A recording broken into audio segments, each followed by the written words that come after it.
Okay then, let's get rid of the graphics. I should be live. Hopefully we have, I'm just checking the stream. Yeah, it looks reasonably healthy. Yep. So I'm running this live stream, and hopefully if the sound and video looks okay, you're looking at my right hand screen. These are the ones that the scammers normally see. And yeah, I'm here really because I've reached 250k. So again, that's thanks to you guys. And thank you for subscribing to my channel and supporting me in any way that you can, because I really do appreciate everybody who's subscribed. And I'm going to try and answer a good number of questions if I can today. And I've got the live stream comments here. If there's time, I might phone a scammer or two. And I see someone's already used the yeah. Let me just make sure the stream is okay. Yeah, looks pretty green to me. And yes, Lucy, I see you give me the first of contributions, so thank you very much for that. How do I feel about Nord VPN? Yes, I use VPNs a fair bit on these because obviously some scammers, whenever they access your PC, they will sometimes have a look at your IP address and location. And I tend to use any of these virtual computers are always sitting behind my real computer, and the real computer is VPN'd. So if you looked up your IP address on this one, and it isn't the one because I'm live streaming, so I'll not show it. So NordVPN, I have used it briefly, and yes, I must say it's very good. I tend to use Windscribe, which I've seen scammers use, but yeah, NordVPN is another good one. I say I don't often use it, but yeah, it looks good. So as I say, I've got lots and lots of comments here. I'm going to try and, as I see them, I will try and answer them. And yeah, we've got quite a number of people who I recognize in the live stream. A shout out to Skeleton Siski, who's there. We will meet up soon. I'm hoping also as well to get in touch with Kit Boga. We have had a few exchanges, and at some point I may be able to have a little dual live stream with him. So anyway, I'll try and answer as many questions as I can. Say this is kind of a boring screen because I've got my this is the screen that I normally use to do a bit of scam baiting. So I think if we get a bit of time, we'll maybe try a live scam bait, and we'll see how that goes. So are you keeping me? Yes, I want to do a bit of a collaboration with Kitboga at some point. We're going to decide between us exactly what we're going to cover. But yes, I'm a big fan of his as well, as you can imagine. Caveman, you've asked me what type of scam do I think is the most threatening. Quite honestly, the refund scams are one of the worst. What happens with those is a lot of people who've been scammed before tend to work their way onto these kind of mug lists which get around Indian call centers, and they can sound quite legitimate. And really, the whole essence of a refund scam is to get direct access to your bank account. And of course, they will try and, as you've seen in some of my videos before, they will put supposedly more money into your account than they actually promise you. And then, of course, it's gift vouchers to return that money. And that's really how the scam works. So, yeah, I would say refund scams are probably the worst type because they do particularly target the older generation, people who aren't really used to computers. So, I'll try and answer a few more. How do I connect to scammer PCs is probably the most common question I've been asked. And unfortunately, it's probably the only one that I can't answer fully. But suffice to say, if I get access to a scammer PC, um, they have to contact me first. So either they have cold called me, or I've looked up their details on the likes of scammer.info, and they have to connect to my computer first of all. That's basically how it works. And the gist of this is that they obviously, when they get that connection, they're connected remotely, and there are ways of getting access back to the scammer, but I can't elaborate on it. But what I can say is it takes a little bit of social engineering as well as a few technical things. And as I say, I can't go into the detail of it, But I'm sure you'll appreciate why I can't fully answer that one. If it was common knowledge, then it would no doubt spread around these scamming organizations and I'll never get access again. So that's why I have to keep it under wraps for a bit. If the method becomes known, I will elaborate. I'd love to show people exactly how it works, but unfortunately, that's the one thing I do have to keep under wraps. Say that little avenue would be closed off if indeed it became public knowledge, certainly knowledge within scamming. Super G Man, thank you, Superman G, I should say. Thank you very much for helping me out. A little something for the channel, thank you. And you're saying about it's good for informing people. That's really what the channel is about. It's really raising awareness of these scams. So really, thank you again for giving me that contribution, and really it is much appreciated. Um, I also see. Hold on, I'll just get the name here. Just scrolling back through this. Oh, apologies, I'm just gonna have a quick look here. Yeah, Superman G. Um, Rick, thank you very much. $25. Goodness me, thank you very much for that. You've asked me, thanks for taking the time to deal with scammers.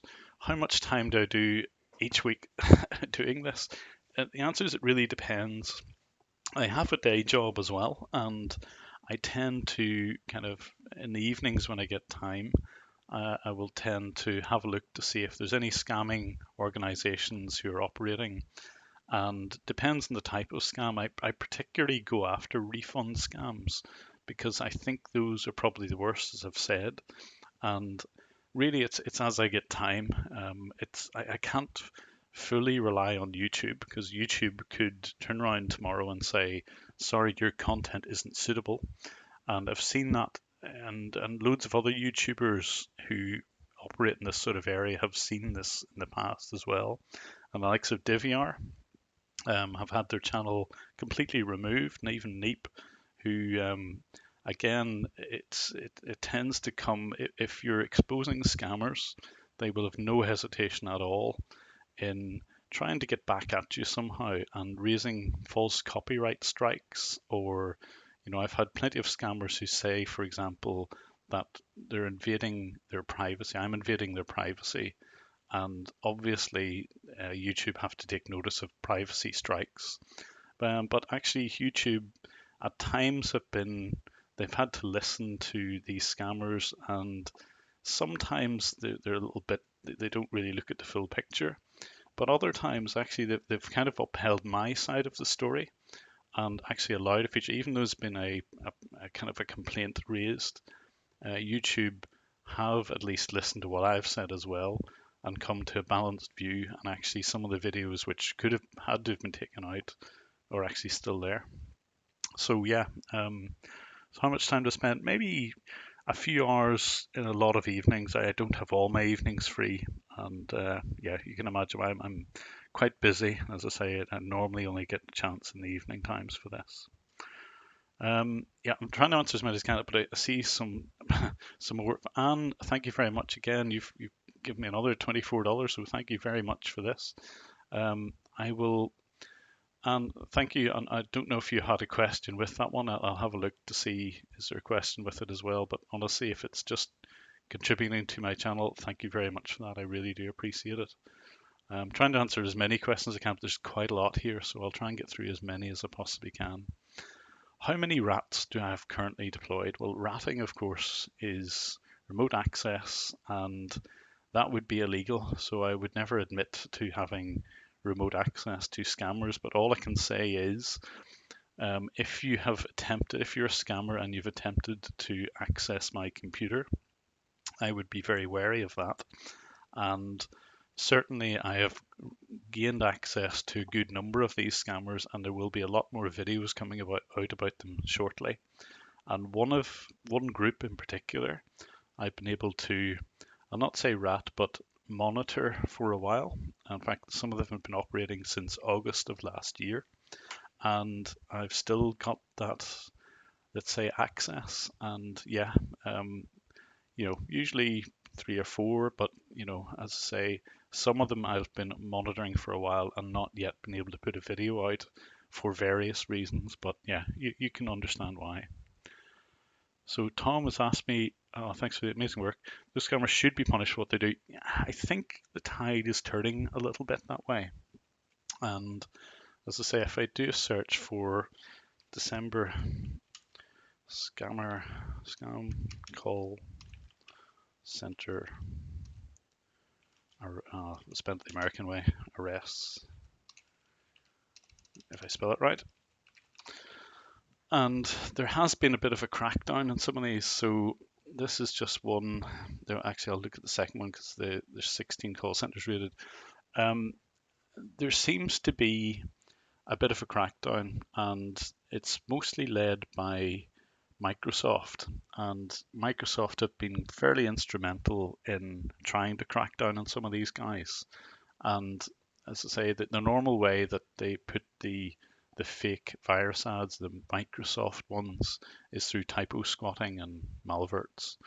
And at last, Microsoft are taking action.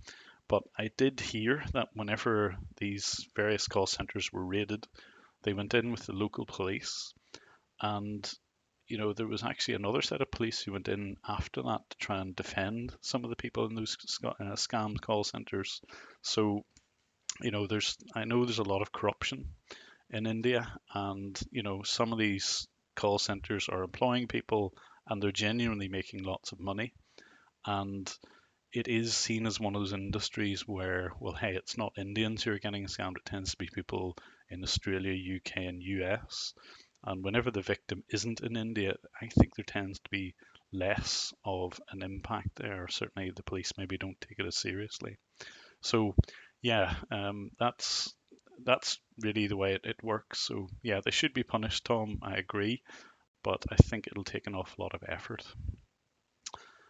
So, a lot. So you've asked me the videos. Yeah, start another scam buster into our network. Yeah, there was. I think the law you're referring to a video where it pretty much controlled the entire network.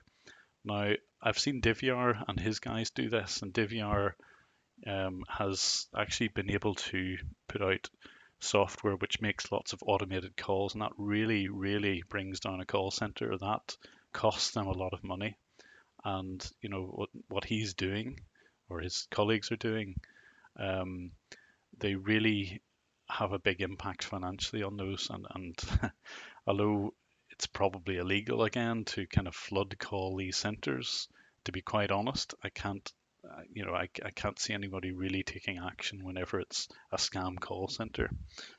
So anyway, I really think it's great what he's doing as well. So if I can pronounce it, Visigrew. I think I've got that name right. Pronounced Visigrew, sorry. Did something happen to a relative to encourage it?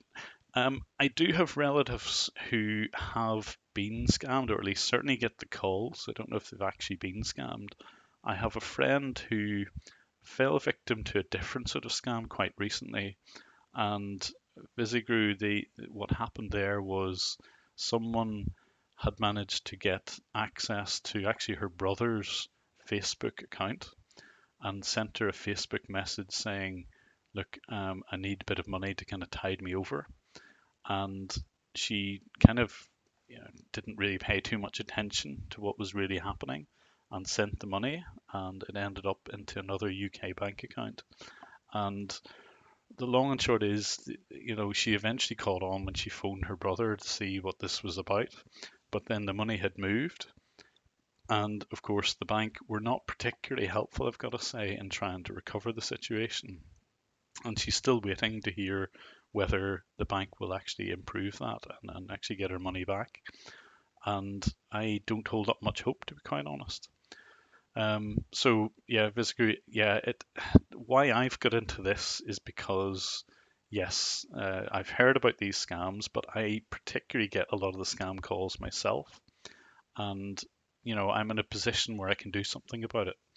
And yeah, I just thought with my own technical background, I should be able to help fighting these things. So hopefully, at least by bringing attention to some of the scams, by sticking the details of how the scam works on this channel, I'm hoping that it's just bringing attention to it. Crypto, beginners. Thank you for the quality content one. I said I'm going to hope to do a kind of a live scam bit at the end of this, but I say this one was pretty much aimed at um, just answering questions, and hopefully I'm answering them as best as I can. I get them quite a lot here, so um, I'll try my best to answer as many as I can. Potato Peeler, what part of good old Northern Ireland are you from? So originally from Belfast. Yeah, so yep, that's part of Northern Ireland. Um, please answer PC spec. My host PC, I've been able to upgrade again thanks to really this channel and getting contributions for Patreon as well. And the spec of the PC, it's let me have a look at it just in the background here. So it's one I built myself, and it's got 32 gigs of RAM. It's an AMD Ryzen 7 1700, and I've divided the disks in a way that my operating system and virtual machines and recording are all on different SSDs, and that makes it run as fast as it can. But it's kind of a self-built one. But that's the main spec. But quite a lot of memory and fast processor and very fast disks. In fact, some of the scammers have even said, even though I'm running a virtual computer, that my machine runs really fast. In fact, I think my VM may run quite a bit faster than even an average normal PC. So again, that's again thanks to you guys contributing to this. And it does make a bit of a difference if you can boot it up fast and again be able to restore a machine very quickly. Lloyd Bolt has asked me what I think of Kitboga. I think he's brilliant. I really I admire how Kitboga does his live streams. Mine are just, I mean, I've got a little web browser here. Kitboga's live streams are just excellent. And actually, I've got to say, and I know he's on the call here, Skeleton Siski. I'm a big fan of Skeleton Siski as well. And the way that some of their live streams work is just amazing. I think I'm going to be an awful long time before I get up to their standard. So yeah, Kitboga, I really do admire. I think he's really funny. I do have a very basic voice changer. I'm not going to even try it on this call. And yeah, I hope to link up with Kitboga soon. I think another person asked me when, and the answer is hopefully in the next couple of months. I will give him another shout, but we have talked about this, and I think we will join up pretty soon. So I'm just looking through some of the questions here. Can I explain briefly how ratting works? I can explain this in the third party sense, how I've seen it working, and it basically, as a scammer connects, there's one easy way of doing this, of getting a rat onto a scammer. Not that I would condone this, of course, but the easiest way is if the scammer's using TeamViewer and they initially get you to connect to their PC first. If that happens and you have something in your desktop, you can just drag and drop on there. And if you're quick enough, double click it. That is probably the simplest, quickest way of doing it. But of course, the scammer has to give you access to their PC first of all, which is a fairly rare thing. As you're probably aware, TeamViewer block direct connections from India.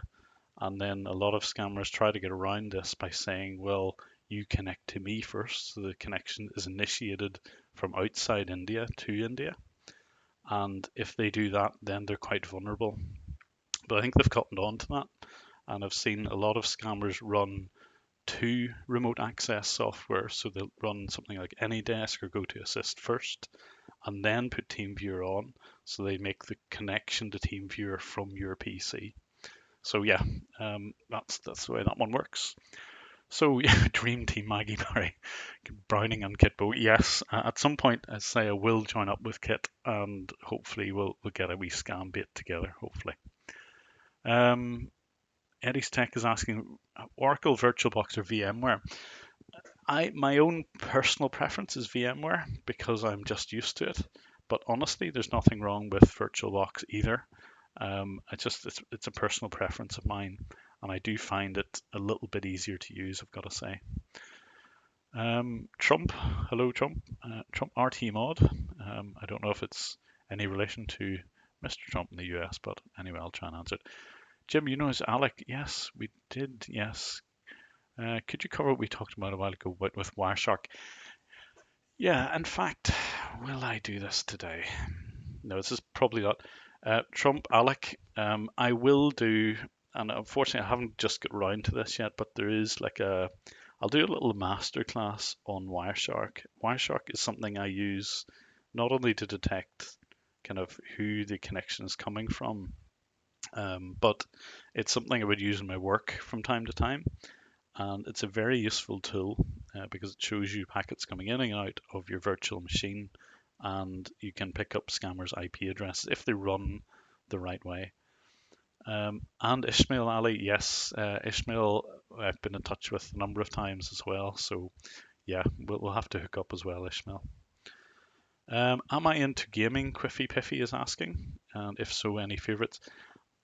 Not, I'm not really a gamer, I've got to say. I do enjoy first-person shooters. That would be my thing. Which ones have I played recently? I tend to like the kind of older games. I still would play the odd game of Doom, believe it or not, the original Doom, like from way back. But I'm just an oldie. I'm kind of out of it. I've seen people play Fortnite and all the rest of it. I wouldn't be into that at all. But hey, that's just me. Games, yeah, I'd say first-person shooters be my favorite one. But to be honest, I've always been quite bad at them. So yeah.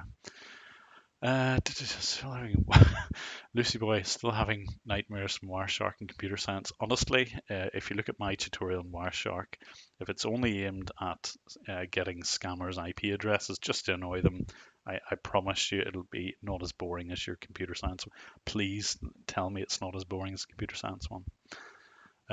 Right, let me have a look here. Yeah, Nitesh Singh have said, have I been pwned? Safe to enter a real password. Well, actually, have I been pwned? We're just going to have a look at this here. Uh, it doesn't really. Oops. Let me look at this. Have I been pwned? By the way, this background is kind of a generic one that I use for scammers. Um, have I been pwned? I covered this in an earlier video about um, passwords and getting emails from scammers saying, and been asked a couple of questions about this, but have I been pwned? It doesn't really look at passwords. So all it does, let's have a look at this, is has your email been compromised? You don't type a password in here. So let's have a look at Jim Browning's email address. Fast mail. I'm gonna get a lot of spam for this now, but anyway, there's my email address. Have I been pwned? Oh no, it wasn't like this a few days ago, so it looks like I have been pwned. And there's one breach site. Let's have a look at this. Oh, I thought it would tell me. Let me just go back here at the bottom. Right, let's see. Breaches your opponent breaches. Use the one password manager. Okay, well they're trying to promote that particular password manager. I thought this was going to say no pastes, right? Subscribe to search for sensitive breaches. So normally they do tell you where the. Let's just have a look here. So security research found over an Elasticsearch database along with PyX passwords. Okay, so looks like at some point my email address was indeed pwned, but that's quite a recent one. Interesting. Okay, but yes, the whole thing is you don't type your password in here. The idea is you type in your email address and it will tell you if something has been found online about that. Now, I do get emails, and I'll show you an example one. Let me just fire this up here. If I look in it's usually in my junk folder. And if I have a look at, for example, this one, so I will get around to answering other questions in a second, but I want to show you just an example of some of these. Here we go. I'm actually finding a few emails in my spam folder here that I should have replied to, but hey ho. Yes, here we go. Here's an example of one. So I should have had this to hand. Yeah. Sorry, it's not that one. Let me get this. I will answer questions while I look for this. Okay, so yes, so it's have I been pwned? Linda, thank you very much again for your contribution to my channel. Again, really anything you put in the super chat is really appreciated. I know there's no message with that, but really I appreciate anything that anybody who does this, and say I'll try and get round to answer as many questions as I can, but there's obviously quite a lot here.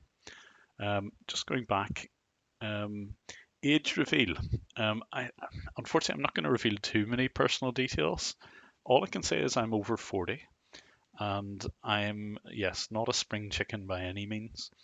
And yeah, as I say, I don't want to reveal too many personal details for the primary reason that the people that I disrupt do make thousands, if not millions per year, so as far as the call center goes. And for obvious reasons, I don't use my real name, and I don't want to give away too many personal details, but I'm sure you can appreciate that. And yes, people often ask me, is it a Scottish or Northern Irish voice? It is Northern Irish, but I did live in Scotland for a while, so maybe that has some influence on it. Don't know. Jason T, thank you very much. Again, yeah, you haven't asked a question, but if you have one, I will try my best to answer it. So let's have a look here. I am in the UK, well, Ireland really. If you live in Ireland, can you say any slangs? I think you have to kind of be from this neck of the woods to understand it. But I'd be scundered if I answered any of those really fully. So yeah, I don't. There's a few Northern Ireland isms, but they really are very local ones, and they probably wouldn't make sense to anyone here. Yay, another Northern Ireland person here. Yep, I think there's a number of people who kind of recognise the Belfast accent. So yeah. Let's have a look at some of the other ones. Am I subscribed to Pewdiepie? I don't know if this is the right answer or not, but no. I think I might have seen 2 minutes of a Pewdiepie video. Perhaps I should. I don't know. Maybe I'm being sacrilegious by saying no. The people that I tend to subscribe to would be actually fellow scam baiters. So no, I don't know. Maybe I don't have time to listen to the likes of PewDiePie. Nitesh, thank you very much. I I see a lot of people.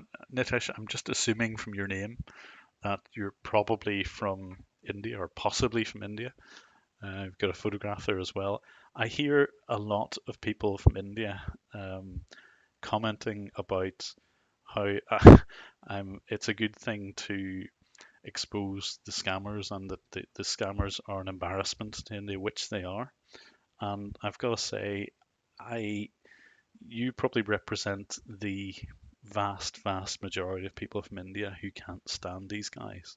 And quite honestly, I know there's elections and everything else going on. I would like to think that there's at least some candidates in India who would take a stance against scamming. You know, it tends to be the people who are scammed most are well over the age of 60. They're scamming basically people's grandparents, and you know, it really is an embarrassment. And I know, Nitish, you probably represent the real face of India here. So again, I appreciate your support. I do get quite a lot of messages from people in India agreeing with that. So yeah, thank you for supporting me. So other questions. Happy birthday. Oh, whose birthday is it? Oh, is it T-Series guy? Yes, I'm kind of aware of the T-Series and PewDiePie thing. I don't care one way or the other who wins that one. I'm sure T Series will eventually win out, just for the sheer number of people. But hey ho, it's only YouTube. PewDiePie for life. Jim, I see Kit Boga's chat sometimes. Would you consider being a guest on the stream? I say I would love to be a guest on Kit Boga's stream. We have talked about this, and I'm pretty sure before too long we will get together and we will do maybe a joint live stream, or at least part of a live stream. Say my live stream is just so pathetic looking at. I mean, honestly, this is showing a few web pages is probably not great. Fall 07 PHLO 7. Thank you very much. Greetings from Germany. Hello. Yeah, I seem to have picked up a lot of people actually from Germany and Norway, all guys. But yes, good to hear from you from Germany. So thank you again for helping me out on this channel. Oh, what do I use to spoof my Nigerian prince is asking what I use to spoof my IP address. Yes, so this is a VM sitting here, and although I'm not going to do this at the moment, if I typed in like IP chicken or whatever, you would see my IP address. I don't want to. Someone out there inevitably will DDoS me if I stick my actual IP address there, and because I'm live streaming, I haven't turned on the firewall. Oh, sorry, the VPN. But the VPN itself will see if I can sneak this in without my IP address being revealed. What I tend to do is, depending on the VM, you can see it at the bottom here. I'm keeping my IP address just out of the road there. What I do is I hit on whenever this is on my host. My host machine is the screen on the left, so you can't see it. And what I do is, before I let scammers connect to my VM, I hit on, which is on my host PC. And then if you run IP chicken here, to show your IP address, then it takes on the host's IP address. And for all intents and purposes, then this VM looks like a US. And you can probably see the American date here. Whereas if I switch over, say, to this machine, that's my UK version of a VM, and it's showing the actual date and time in the UK format.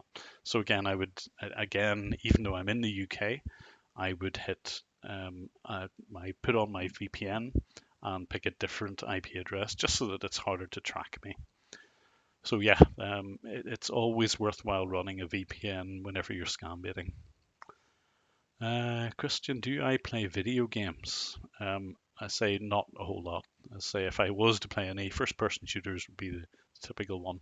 The latest one I've played, yeah, there's a couple of them, but I even played one of the old games. Black and White is a very good one if you're not into FPS.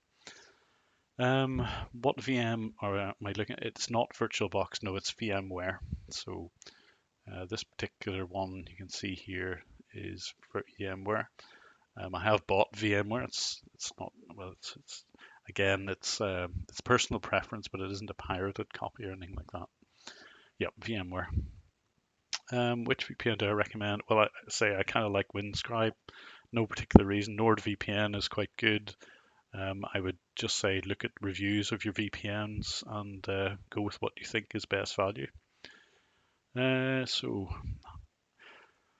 So Philly is asking, do I ever report these scammers to the FBI? Well, I'm in the UK. I don't typically go to US authorities with it. I tend to go to Action Fraud in the UK. And if you're tuned in, or if you're one of my patrons, you'll probably know that there was a guy arrested recently. I'll just look for the article here and I'll put it in. Let me just look for his name. And there was a guy arrested recently as a direct result of one of my videos. Let me just have a look.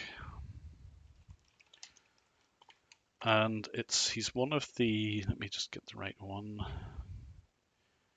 Yeah, let's see, there's a UK article.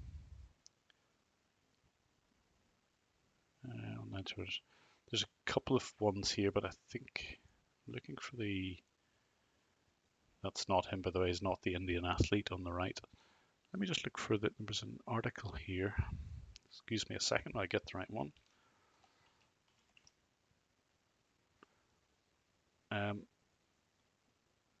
Let's see if I can find it here. Is that the right article?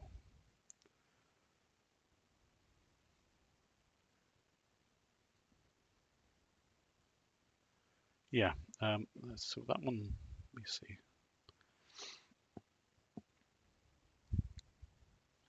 Chronicle one will do. Anyway, you can have a look at this one of these articles here, but this one, for example, was talking about, accept that, This guy here, Baljinder Singh, again, this is kind of public knowledge, so there's no harm in showing this as a public website. And basically, he was running a company called Divine Technical Services, and the whole idea was that he was running one of the pop-up scams. And again, I kind of sent a bit of information to some of the police services here in the UK, and eventually they followed up on it and kind of tracked a lot of money which is going into and out of this guy's accounts. And eventually it led to his arrest. He's actually in jail now, or he's appealing a sentence, I believe, but certainly he was arrested as a direct result of this. So, yeah. So there's a couple. It was led again by some of the Microsoft guys, the Digital Crimes Unit, and what they were able to do was kind of guide the police as well into making the arrest. So yeah, it was an interesting one. So again, MSTRDN, not sure how you pronounce that. You're just saying thank you for what you do. Can I elaborate on why I started scam baiting? The answer is, again, I know of relatives who have been scammed, and what I do is, again, I was kind of interested in why they were getting the phone calls and what the phone calls were about. And in the early days, it was all about running AMMY, AMMYY, AMMY.com. If anyone remembers that as a remote access tool. But it was always the same script. It's to get you to run Event Viewer, to get you to run Netstat and look at the foreign address. It's always the same thing. It's always the same script. And I thought I could probably do something about it by running a virtual machine, getting the IP address, trying to see what I could find out about the scammers. And actually, I put on one or two videos with, again, the name Jim Browning just as something off at the spur of the moment. And what I did was I put this online, and it seemed to get quite a lot of hits. So people were genuinely interested in this because it's happening over and over and over again. So I don't know if anybody on the live chat has got a lot of these cold calls, but I certainly get plagued with them. And if you're in a position to do something about it, even if it's just by putting videos onto YouTube, I think it's worth doing. So that's what I've done, and hopefully they're informative. So Christian Valm is asking, what tools do I use for scam baiting? Well, the VM is the obvious one. I have these VMs set up in a way that, let me see, go back to the US version. It looks fairly legitimate. And the tools that I use, really, obviously VMware itself. I've mentioned Wireshark. But as far as tools go, really that's about it. There isn't much more that you can do other than the kind of recording software, that's OBS Studio. And I've got one or two other little tools that I use. I mean, for example, what I do is change the processor. So I don't really, what the scammers typically do is run a few commands. So let me run the commands that they do. And one of them will be msinfo32. And what they will look for here is the obvious signs of this being VMware or VBox. But there's nothing in here that indicates that it's not. I've got this fairly well disguised. I've got a tutorial video on it. I'm going to update it again slightly because it was for Windows 7 and this is Windows 10. And there's a number of other things that really everyone should do if they're going to scam bait. And this disguises your PC pretty well. But one of the tools that I use is I change my processor a fair bit so it doesn't look the same all the time. And for example, I've got a little very simple script which changes the CPU. So I can instantly change this to, say, an AMD. Okay, and if I run the same thing, although that's saying I've got a Core i5 here, now that I've run that again, if I run up MS32 again, I've changed my processor to this one. So it's just little tools to make it kind of change from time to time. It's a very simple script. So any other tools? Not really. No, that's probably it. The VPN obviously is needed, and if I do get access to the computer that the scammer is using. Then obviously I've got a few more tools, but I'm not going to elaborate on those too much. Alexia, thanks for the congrats on 250k. So thank you again. Yeah, again, say it, all of that is appreciated. What scam scared me? I was asked by Omar. Um, there's been a few of them where there's some particularly nasty scammers, and you may have seen one of the videos I put on was about a woman who was contacted from a gang in Kolkata, and she eventually caught on that it was a scam, but it wasn't before they had access to her computer and they changed her password. So they effectively locked her out of her screen. And then because she wasn't playing ball, she wasn't going to pay them. They then started to delete her files. And I've seen this happen a couple of times, and at least in her case, I was able to kind of kill some of their processes before they got too far. But they were in the process of deleting her personal files. And, I was able to step in, but, because I work during the day, I often leave these things on record just to kind of see what they're up to. And there's been a number of times when I just simply haven't been around and they've done exactly the same thing, but they've actually deleted files. And that can, it depends how much you use your computer, obviously, but that can be quite devastating. And it's very frustrating whenever you can see that. And had I been around or whatever, I may have been able to do something, but I can't catch them all. I mean, what sickens me the most is they tend to target older people, and they know rightly they're older people. You'll see dates of birth in say the 1930s and even 1920s, and that's always quite a scary thing to see. Some of these groups just have no conscience at all. They've obviously done the scanning so long that it must just wash over them, but I find it very difficult to watch. JPM, thank you again. What do scammers do if you haven't got an Apple computer? Actually, with Apple, they're not too put off these days. It used to be if you had Linux or Apple, then they could go no further. But these days, with AnyDesk and TeamViewer, it's quite possible to get remote access to even Android phones and Apple computers.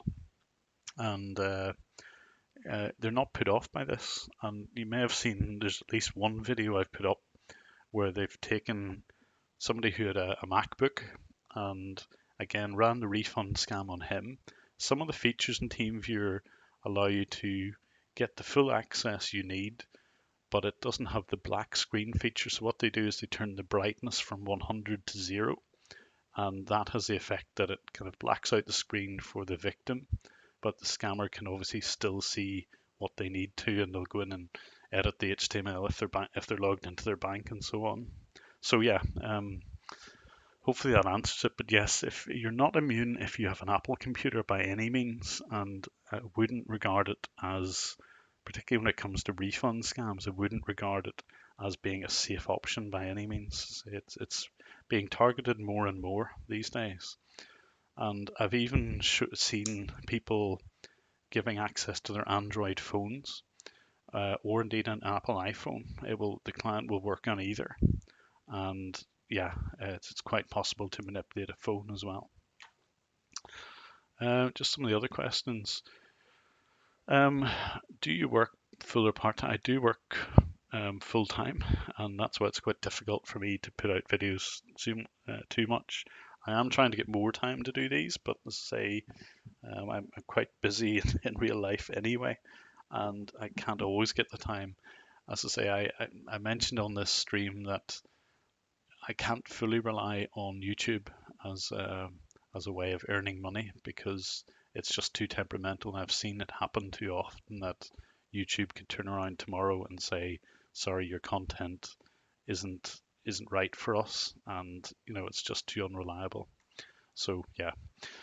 Aaron has said, I've finally found got a HMRC scam nearly.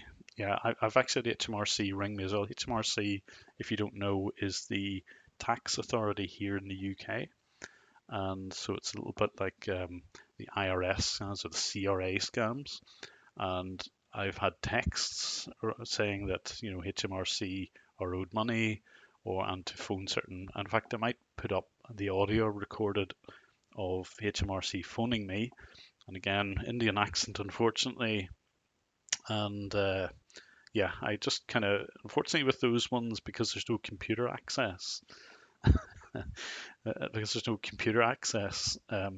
it's very difficult to really pin them down. So I just basically wasted their time. That's all you can do with that sort of scam. I much prefer the ones where they will want computer access, because at least they've got a bit of a chance to try and get a little strike back against them by finding out who they are. Bob is a virus. Hi, Bob. I'm a big fan of Bob. Uh, he says, stream more, we give you more money. It's honestly, it's not about money for me. It's more about awareness. And I know a lot of people just say that, but it is. I do have a full-time job, and I do put these videos out here because hopefully they're informative and entertaining, I hope, as well. I try to put a bit of effort into kind of slagging off these guys as well as trying to make them serious. But yeah, sometimes I kind of like being able to get back at these guys, and I think an awful lot of people who watch this channel are probably of the same mindset. If you can get a little strike back against them, well, hey, all the people who have been scammed can feel a little bit better. I don't know. Anyway, yes, thanks, Bob, and thank you again for the $20. Bob, if you don't know Bob, he's also hangs around in scammer.info as well, and is very knowledgeable. Anyway, thanks, Bob. Yes, there was a question there about. I didn't go back to it. What do I find on scammers' computers when I get access to it? One of the things that I wanted to show you was some of these, some of the audio, for example. Let me just copy it onto this VM. I don't want to move this. Well, hang on, maybe I will.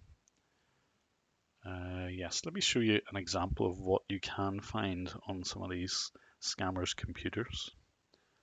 If my disk will come back to me, come on, not responding. Yes, here it is. So let's have a look at some of this. So some of this might sound familiar. Let me just move this window over here, and hopefully I'll just check in the live stream if you can hear this. This is important call from Telstra to inform you that from tomorrow we are terminating your internet services for the upcoming 15 days due to fraudulent activity from your connection. So, if you want to resolve the issue, please press 1, else hang up the call.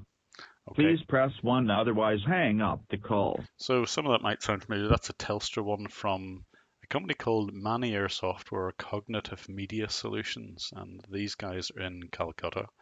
And I found quite a number of files on here, including these things, which are their outbound audio. And again, you can listen to some of the other ones here. Hi, this is your internet service provider, and we are hereby to inform you that your internet line is going to be terminated in the next 24 hours because of the foreign hacking links detected. I'm sure if you're familiar with getting cold calls at all, most of that will sound familiar. Here's a refund one. We'll not play all of it, but you can have a listen to it. Hi, this is a call about the refund money that you have paid to our company for your computer services and protection. Now we are refunding it back as we will no longer be able to provide you any more services to your computer. So please press 1 to connect to our refund. So yeah, it's the usual. Some of those will have phone numbers, some of them will have buttons where you press to speak to an agent. And obviously if they don't have a phone number with them, unless you're there to collect the call or pick up the call, then chances are you're not going to be able, you're just going to get that in your answer phone. But I find these particularly annoying. Any cold call, I'm on something called the telephone preference service or the do not call list, and I shouldn't be getting any of these sorts of calls. So when I get those, it is particularly annoying. And usually if I'm around or if I've diverted my phone, which is something I do quite often, I can divert my calls to, say, a VoIP line, for example. And yeah, I lead these guys on. So yes, if these scammers happen to cold call me and I happen to be around, then quite often I will go for them, and it can be quite productive.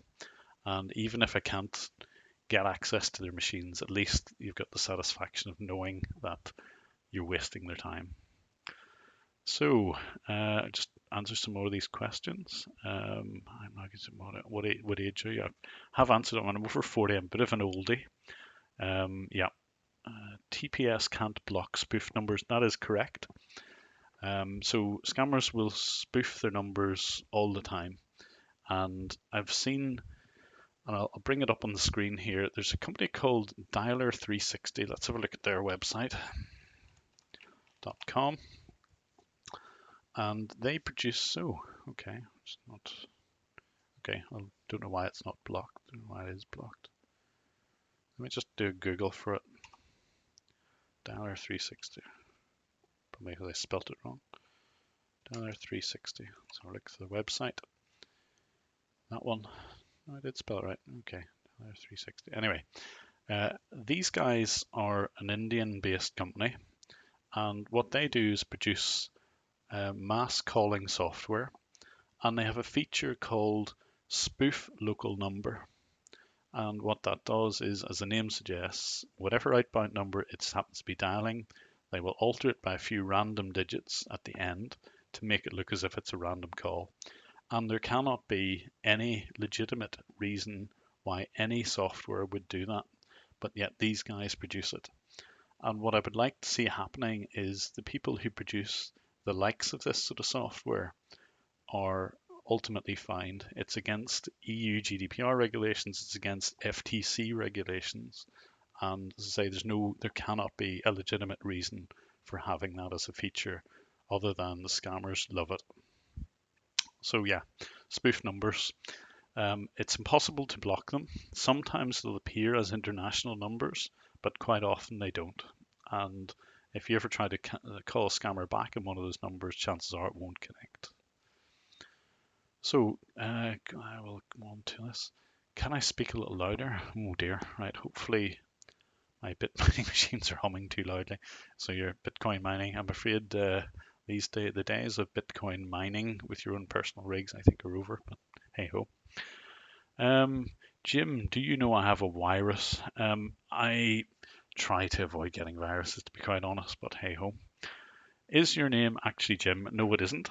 It was a name I made up on the spur of the moment. It's not my real name. I won't reveal my real name. The odd one or two people do know it, but most people do not. And I want to kind of keep it that way just because I'm exposing people who make millions per year, and I'd rather they don't know my details. Timothy, can you show us your nanocore? I did use nanocore once. I don't use it these days, and yeah, so I can't show you it. Apologies. Sometimes scammers using right. Right, just looking through some of these again. So I'm just going back through some of the comments. Excuse me a moment. Trump is your Trump America. Is there an illegal element to your scam baiting? I don't think scam baiting itself is illegal. But there's certain things which I can and cannot put on YouTube. And specifically, I can't reveal personal details, even if the person is a scammer. So although I would love to, and I'd love to actually show you photographs of some of these guys, I probably will never be able to do that on YouTube. What I will do instead is put links to other sites where eventually, if I do manage to get details on some of these scammers, I will put alternative links onto YouTube. So yeah, the illegal bit, yes, remotely accessing somebody's PC without their permission is in theory against the Computer Misuse Act. However, these scammers deliberately want to give access or get you to give access to them, and there are facilities to reverse the connection. So I think it would have to be, let's just say, I think scammers wouldn't have a leg to stand on if I can confirm that the only way I get access to scammer PCs is if they try to scam me first. So anyway, just look back through some other comments. Risen 1700X with 2 cores, kind of something wrong. Yeah, so the VM isn't quite perfect, but I think it'll be a real an untuned scammer who will basically notice that sort of thing. So do I have a background in IT? Yes, I do. I've kind of grown up with computers, and I'm much at home in front of a Linux, any sort of Unix box. I have a software background, software engineering. I'm in IT, and I know my way around network protocols. So yeah. Right. Hi, Pocky. Thank you again. $5. Thank you very much. Do I wear a cape while I'm saving people from scams? A lot of people have said that. Do I wear a cape? But honestly, if I see something like that going on, I don't know what kind of person I would be not to try and intervene. So actually, I've intervened quite a number of times, and I've never put the videos on YouTube. I have spoken to quite a number of individuals who were about to be scammed, and I've just, I've just spoken to them. I don't really want to put those videos on YouTube. They'll obviously disguise their personal details. It's not what this is about. It's about exposing scammers, not about trying to do the kind of hero thing or anything like that. It's just not the way. It's not what this channel is about. It's about exposing scammers, and yeah, I don't want to kind of turn it into something else. Troll some scammers. Will I? I don't know. I've maybe answered maybe most of the questions, so I'm just wondering, will I now try to live stream calling a scammer or two? Are you gonna scam or just talk to us? Yeah, I think we're an hour into the live stream. I think I might just try and ring one of these guys. So I'm just going to have a look on scammer.info here. And yeah, there's a few here which I will try to do. So this is where I go. People always ask me, how do I get my scammer numbers? So here's one on scammer.info. And you can see here, Jerrycan 1991. Thank you very much. If this is a real picture or not. Has found this one. And it's a fake virus pop-up. And if you're looking for some scammers to phone, this is one. So although I'm probably going to inundate these particular guys, I'm going to maybe give them a call. And I'll use my, let's see. Yeah, I'll do the text now, is what I typically use. Now that FireRTC is no more, unfortunately, I have to use this one, which tends to work fairly well. Text now is quite good, but it relies on having an IP address. When you register text now, which is the dialer software, you have to have a US IP address, as I found out. So let me get this fired up, and I will make a call. So there tends to be adverts at the side here, so I'll probably, yeah, I'll give this number a ring and see if we can get any scammers on the end of it. Why isn't that working? Sorry, I will have to log out. Give me a moment. And I will also have to log back in again. Bear with me.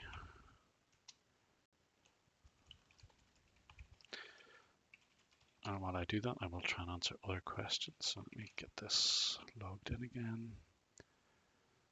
Username and password. So yes, let me give these guys a ring. Oh, and now I've got to do the CAPTCHA stuff. Right, okay. I'm not a robot, good. So let me try that again. New call. Okay.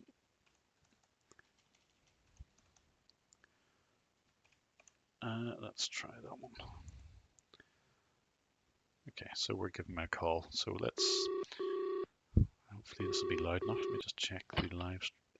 Oh, they're not answering. That's unfortunate, but hey ho, we'll try it one more time.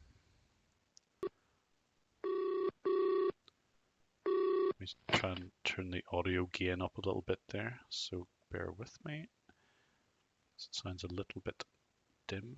We'll try that one more. Well, okay, we'll try one more from scammer.info. It tends to be on a Saturday evening, which it is in the UK at least.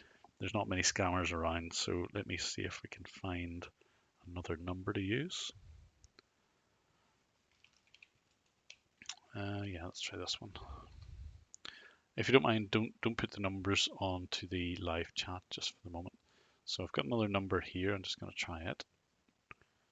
So again, this is a fake pop-up. So we're going to try and ring these guys.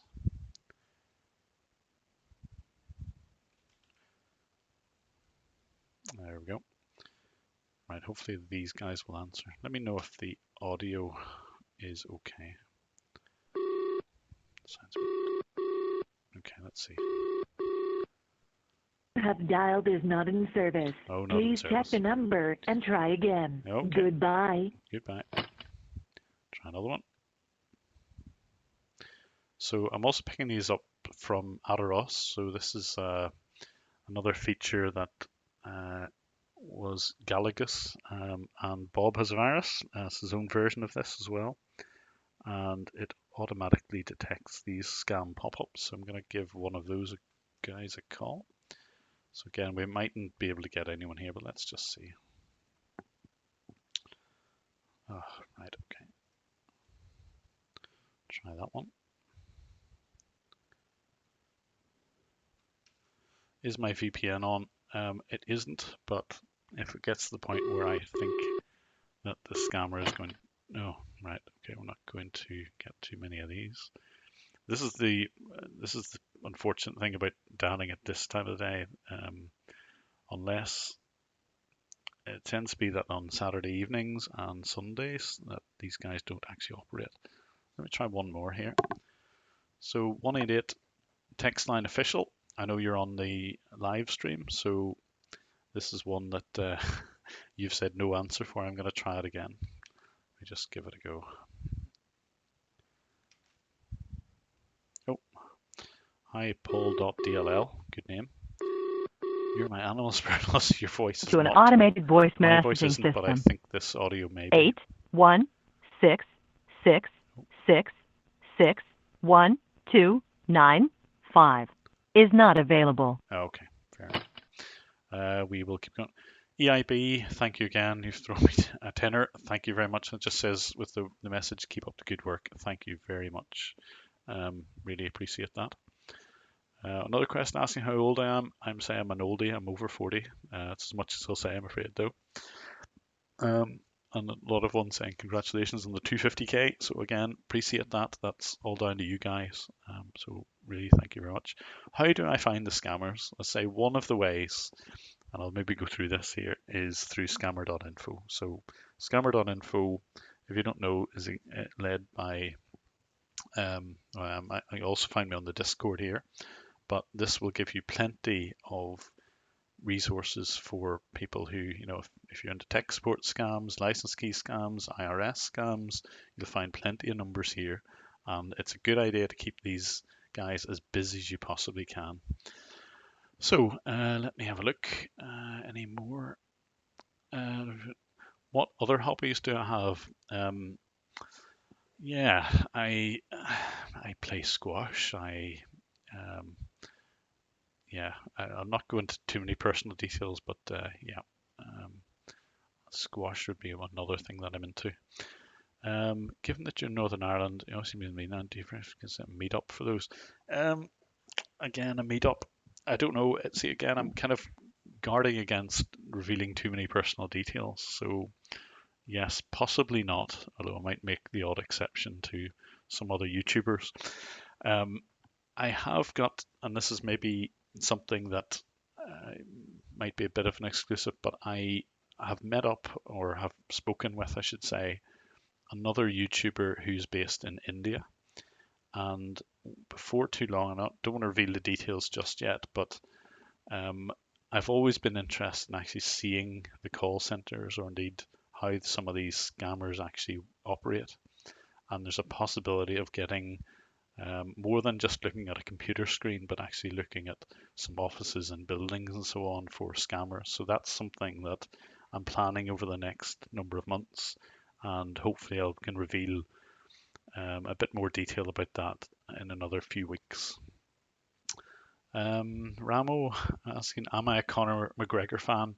I've never been into mixed martial arts at all, so apologies. So I'm going to give you a very boring answer to that one. He sounds like a bit of an arrogant guy, to be quite honest, but that's my personal opinion. Charles Harris says, "Who are my favourite scam baiters?" Kitboga is obviously one of them. I've mentioned Kitboga before. DVR and DVR's channel definitely does brilliant work, and say Bob is a virus and all is part of that organization. I think they're great. Skeleton Siski is one of my favorites as well. If you haven't heard of Skeleton Siski or know of his live streams, they really put my abysmal efforts to shame. And say if you get any chance at all, to subscribe and have a look at the content that Skeleton Siski has there. Skeleton's on the call here, but I really admire what he does. Yes, Hoax Hotel. Obviously, for a long while, I've been trying to get both Kitboga and Hoax Hotel together to make. Well, I would love to make a video or live stream with the two of them. I think that would be brilliant. And yeah, at some point, I hope it will happen. Hoax Hotel has been a bit quiet of late, a little bit like Lewis Tech. And hopefully I can get, it seems to be, I don't know but for sure, but it looks like Hoax Hotel is out of his native country, shall we say. And I think that he will be back again before too long, from what I've heard. I don't know for sure. Yeah, Kitboga TV Hoax, yeah, they would be definitely well up there, and definitely please give Skeleton Siski a bit of a look as well. Joe Scambit, yes, Joe Scambit is very good too. Yep. So, can I do a face reveal? As I say, for all those reasons, no, I probably never will. I don't know if it would frighten any young children as well. That's the other thing. Can I be a Liverpool supporter? I'm not going to answer it, but it's not Liverpool. So, yes, Scammer Slayer as well. Yes, I know about Scammer Slayer as far as scam baiters go. Yes, again, there's a number of people who really do take action against these guys, and he's another good one. Get DVR on my channel. Yes, DVR I do speak to a fair bit, and yeah, I speak to him personally. I've been on his channel a number of times, and yes, I'll have to get him onto mine for sure. Do a leg hair reveal. Yes, thanks, Plex. Again, I don't want to scare young children, to be quite honest. So, Harold Potter's asking, what other YouTubers do I like? Hi, DVR. Hi. Yeah, I've mentioned quite a number of them there. Lewis Tech, I was a big admirer. He went very quiet. Obviously, he's away off to college or whatever, and probably has less time to do this, like a lot of people. But really, I thought his content was excellent. He just gets straight in and slags them off, and you learn a lot of neat Hindi words. That's certainly where I got most of my education for calling. Unfortunately, now my Hindi consists of mostly swear words. Yes, he is back, DVR. I did see Lewis's tech there. I was going to try one or two more scammer numbers. Let me just try one more at least. Here's a CRA number, and I'm just going to have a quick call.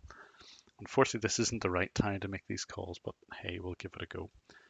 Let's just do a quick one. So, Canadian Revenue Authority, if you don't know. So let me see. Let me see what the audio is like here.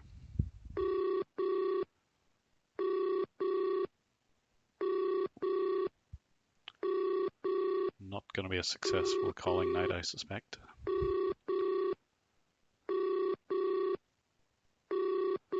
Gainsy95, thank you very much. You say just buy a couple of pints. Thank you, that definitely will get a couple of pints, so I really appreciate that. Thank you very much. That is really appreciated. So, yeah, sorry, I'll end that call. Looks like we're not going to get very many. I didn't think there would be many around. What happened to Malcolm Merlin? Malcolm's still around. Divya, you'll probably know this, but Malcolm and you tend to make the videos together, and yeah, I mean, some of the content seems to come directly from your channel, DVR, and certainly with the number of times that you let's just say bombard scammers with calls, I think is just brilliant. If you don't and haven't already subscribed to DVR, please look at his channel and please subscribe to him. He is doing excellent work against these scammers, and honestly, whenever you can see the costs of the scams, how much it costs them, I'm going to show a little spreadsheet in a second. It really does have a massive impact. So let me just get a little spreadsheet just to show you just exactly how much it does cost them. So one of my videos was about a company called reimage.com, and reimage, if you are on the internet at all and you mistype something, chances are you'll have seen a number of reimage adverts, and they're always a scam.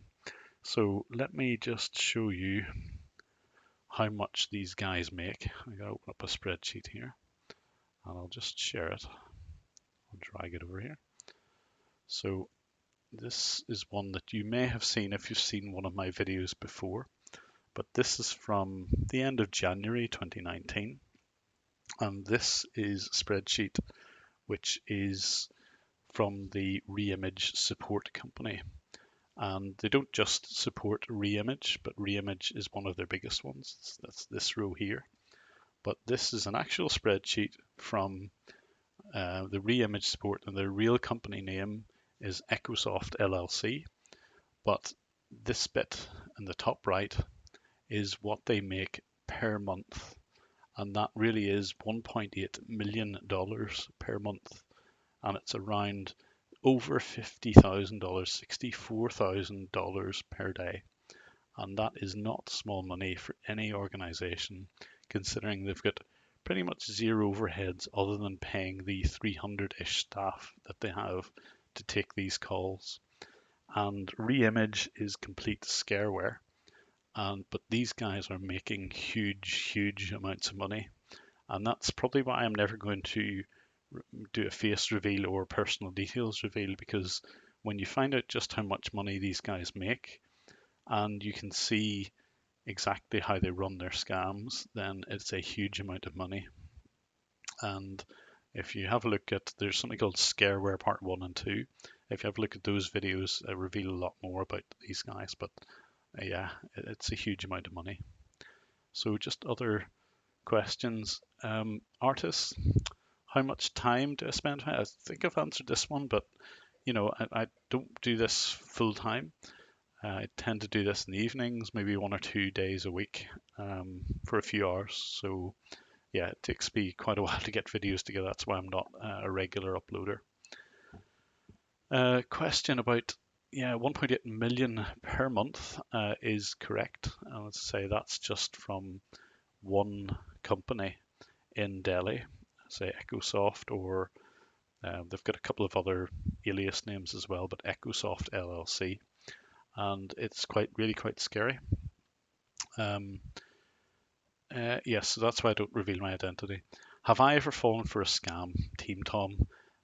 No, I don't think I have. I think I'm too skeptical, and even when it comes to legitimate companies phoning me up, I get them to go out of their way to prove to me that they're not a scam organization. But I don't think I have is a short answer, but you know, anyone could potentially fall victim to scams. Chitty Sushi, thank you very much. Throw me $10. Say just there's a thank you there. Again, I appreciate that, and I say I do like putting the word out against these scammers. So again, I appreciate the assistance that you give me. And a few people have asked, how can we help you? A has asked, how can we help you? I'm about to.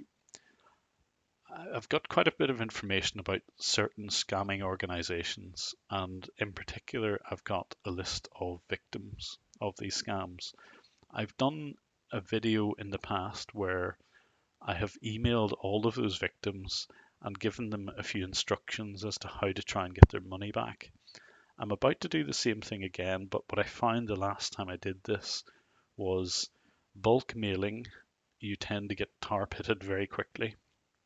And what I might ask others to do is to help me email some of the victims. So I might give someone, for example, 100 email addresses and a bit of content to send out.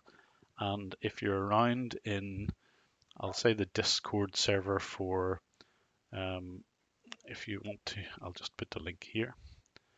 So if you're around on scammer.info, there's a Discord link there. I don't have my own Discord server, but I have said I will look at this myself. But if you click on scammer.info and the Discord link, you can potentially join that Discord server and you should find me there. And what I will do shortly is ask for a little bit of help in trying to email some of these victims. And as I say, if we can distribute the load a little bit, it will just be about getting instructions as to how they can go about getting their money back, because quite honestly, I should be going to the Indian Police Authority for this, but I found from experience that it's almost not worth doing. So yes, I might try and get some people to help there. That's one way you could definitely help me. Thank you. Kem Mech, thank you. Another thank you from Connecticut as well. So thank you very much, Kem. I really appreciate the help. Yes, fix it. Yes, Malcolm Merlin is using the term fix it all the time. Oh, hang on, we've got a little inbound number. I'll tell you what we'll do, we'll answer this. And it must be someone returning my call. So let me just see. Hello? Hi, who's there? Oh, okay. Maybe they knew they were being live streamed, I don't know.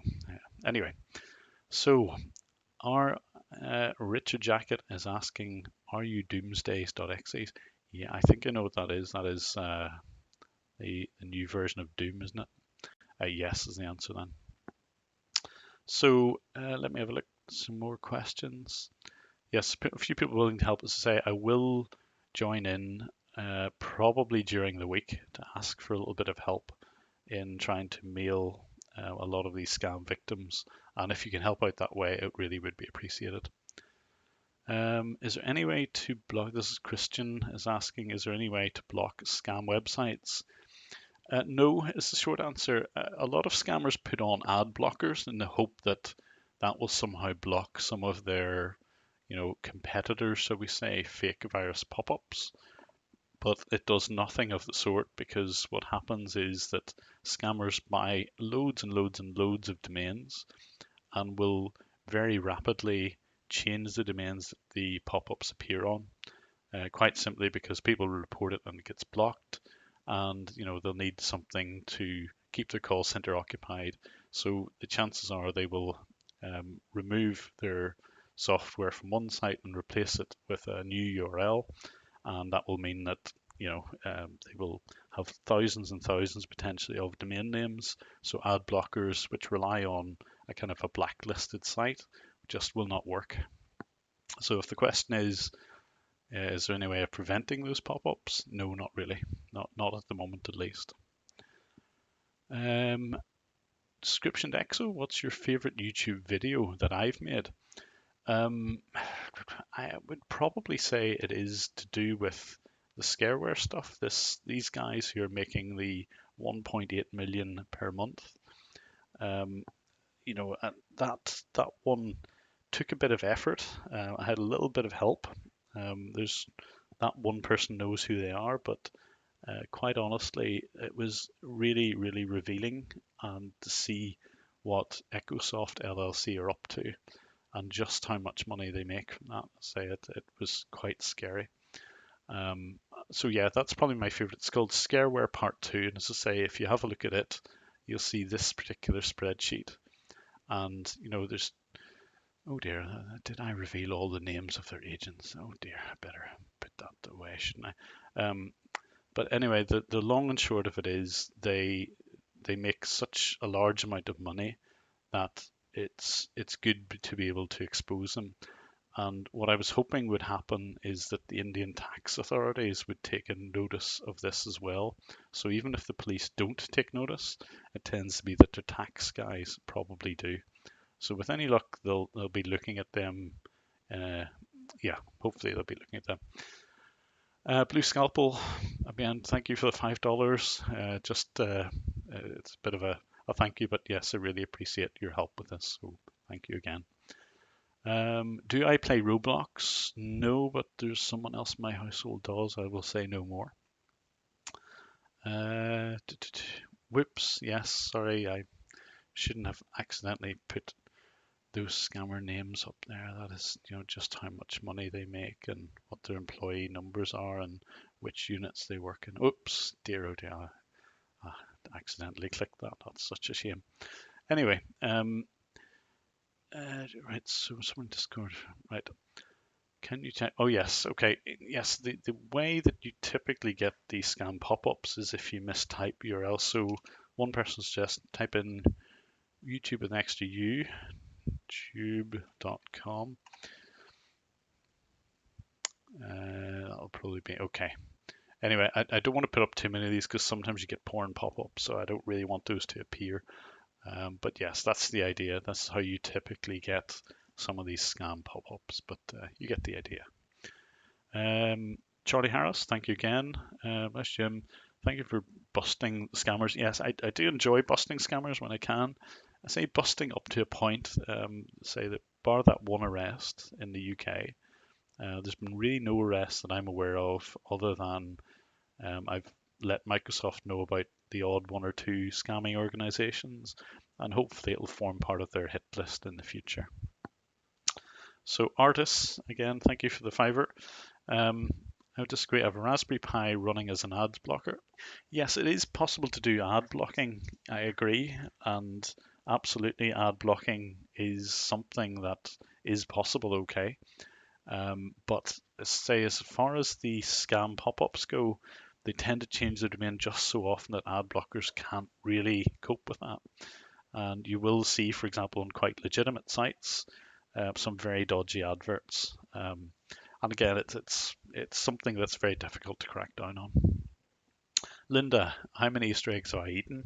The answer is, well, actually, I have had half an Easter egg earlier, but none so far today. So I'm going to have to correct that a little bit later on. We'll do that. Right. Do you think the authorities are lenient on these guys? I do think they are a bit. I think they do. They're genuine employers.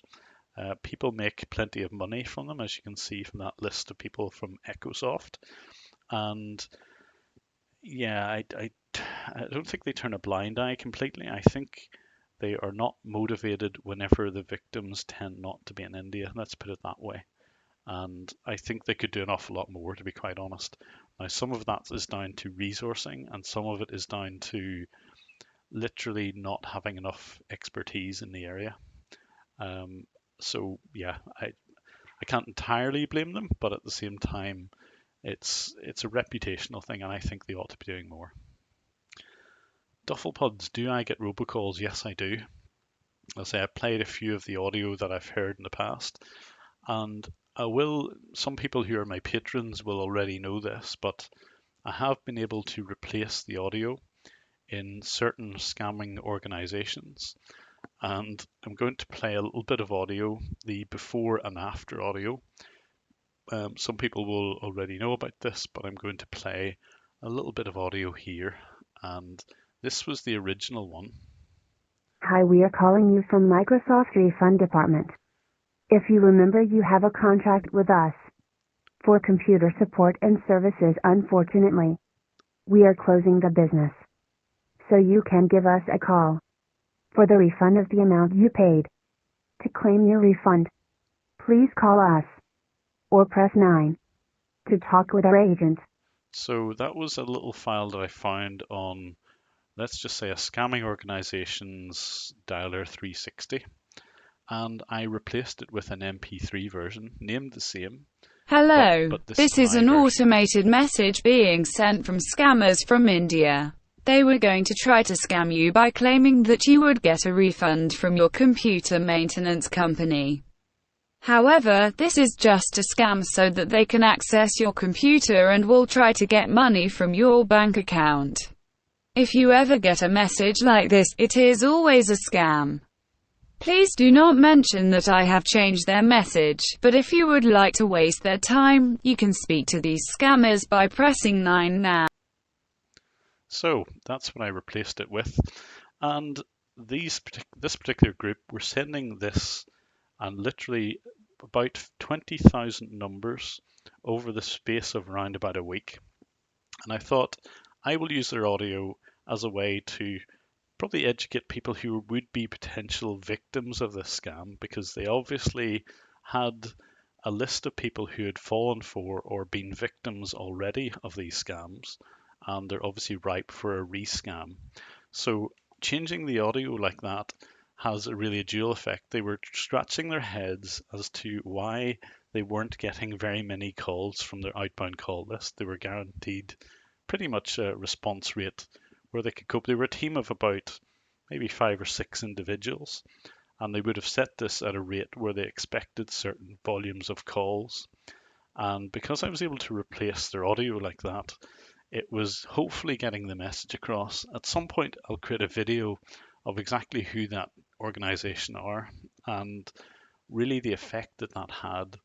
And as I say, they were scratching their heads for quite a while. I kept this going for about a week. And every time they would start up and ask their assistants to see what was going wrong, I would replace the original audio. But then whenever they started up their actual campaign, I replaced it. So they were really scratching their heads for a while. So I kept it going for about a week before they eventually did catch on. And it will make quite a funny video in the future anyway. But at least courtesy of their own incompetence, they managed to spread the word about these scams, and at least it'll cost them money to do that as well. I was also able to update the rate at which these calls were being made. So literally in the video, you will see just how much money they were losing in doing the kind of advertising that I couldn't even pay for. So anyway, that'll be a forthcoming video. And if you've ever heard some of these robocalls, I'm not in the States, but I've heard of this one, the Prophet Mansay Jordan. I'm not going to play all of this, but you can have a little My listen to dearest this friend, one. this is Prophet Manasseh. The Lord began to speak to me, and he showed me major losses that you have experienced over the last 2 to 5 years. Some of these losses have dealt with even things that have been taking place with a loved one, an individual that was close to your heart, an individual that... I'm not going to play all of that, but I can't imagine getting a robocall just like that one, where it was somebody trying to get money for predicting your future. I mean, honestly, this is just, I find some of the scam calls just absolutely hideous. And that was definitely one of the worst. I was tempted to replace their audio with that one. I did for a little while, and I thought, no, I'll maybe get the proper message across to some of these potential victims. Anyway, sorry, I see artists. Artists, thank you very much. That was very clever. Yeah, well, I mean, these guys deserved it. It's not often you get access to a system where you can replace audio like that, but it was great. I had great fun doing it. I must say, I spent about a week doing this, and I was having a good laugh while I was doing it. It will appear in a video soon. They're particularly nasty bunch of scammers as well. So it was even more satisfying whenever they were scratching their heads. But as I say, I'll produce a video on that one before too long. Let me just have a look at some of the other comments. Donna, thank you very much again for supporting me. What's the organization called that I place on? I'm not going to reveal that just yet, because I actually want to reveal a lot more about these guys. As I say, I've been monitoring them for quite a while and frustrating them for a number of times over that period. And I think hopefully you'll find the video about them quite informative. So yes, okay. So Anthony, you got a call from BT saying that they're going to disconnect my internet. Absolutely, I get those calls as well. And anyone where it's a robocall and it says we're going to disconnect your internet is 100% a scam. And inevitably you will get through to someone in India pretending to be BT or whoever. Let me have a look. Right. Might want to try a job as a cybersecurity analyst. Yes, or even at the police. Yes, perhaps. I mean, it's definitely an area that I potentially know an awful lot about. I'm happy enough in my current job, but yes, I mean, if I had to roll the clock back and maybe do it all again potentially, then that would be an area that I would like to work in. But hey, of course, scam, yes.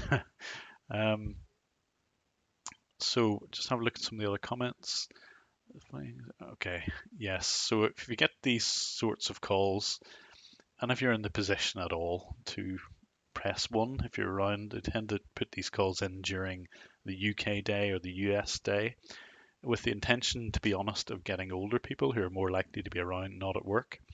It's quite deliberate. I've seen them move their calling pattern times to match whatever locality will have older victims at home. So yes. Hi, Gavin Martin. Hello there. How do you make your VM full screen? That's an easy one. Certainly for VMware, this is what I have two screens, and the screen that you're seeing here is just a VM. And if you're using VMware, there's this button here, exit full screen mode. So if I do that and do this again, you'll see that's my host computer in the background. This is obviously the VM. I just maximize this, but then you press this little button here to enter full screen mode. And what happens is the VMware menu is at the top. If I hover over it, then I can see my various VMs. Yes, I even have Windows XP and Ubuntu running here. There it is. That's a US version of Windows 10 and UK version, so I can swap between these as need be. Say if I wind up both UK and US scammer numbers. There you go. Blue Scalpel is asking, have I ever been recognized by co-workers or anything?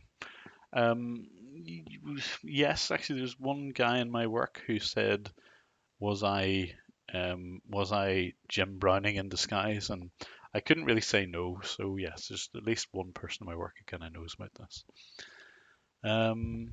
Cento, is it? Can you show us how to have a free SIP account? No, I can't, because there isn't any such thing. Well, there are two, and the two that I use or used to use the most, FireRTC, which isn't, it is a SIP account, but obviously it's one of those ones where you have to use their software to run it, but it was completely free.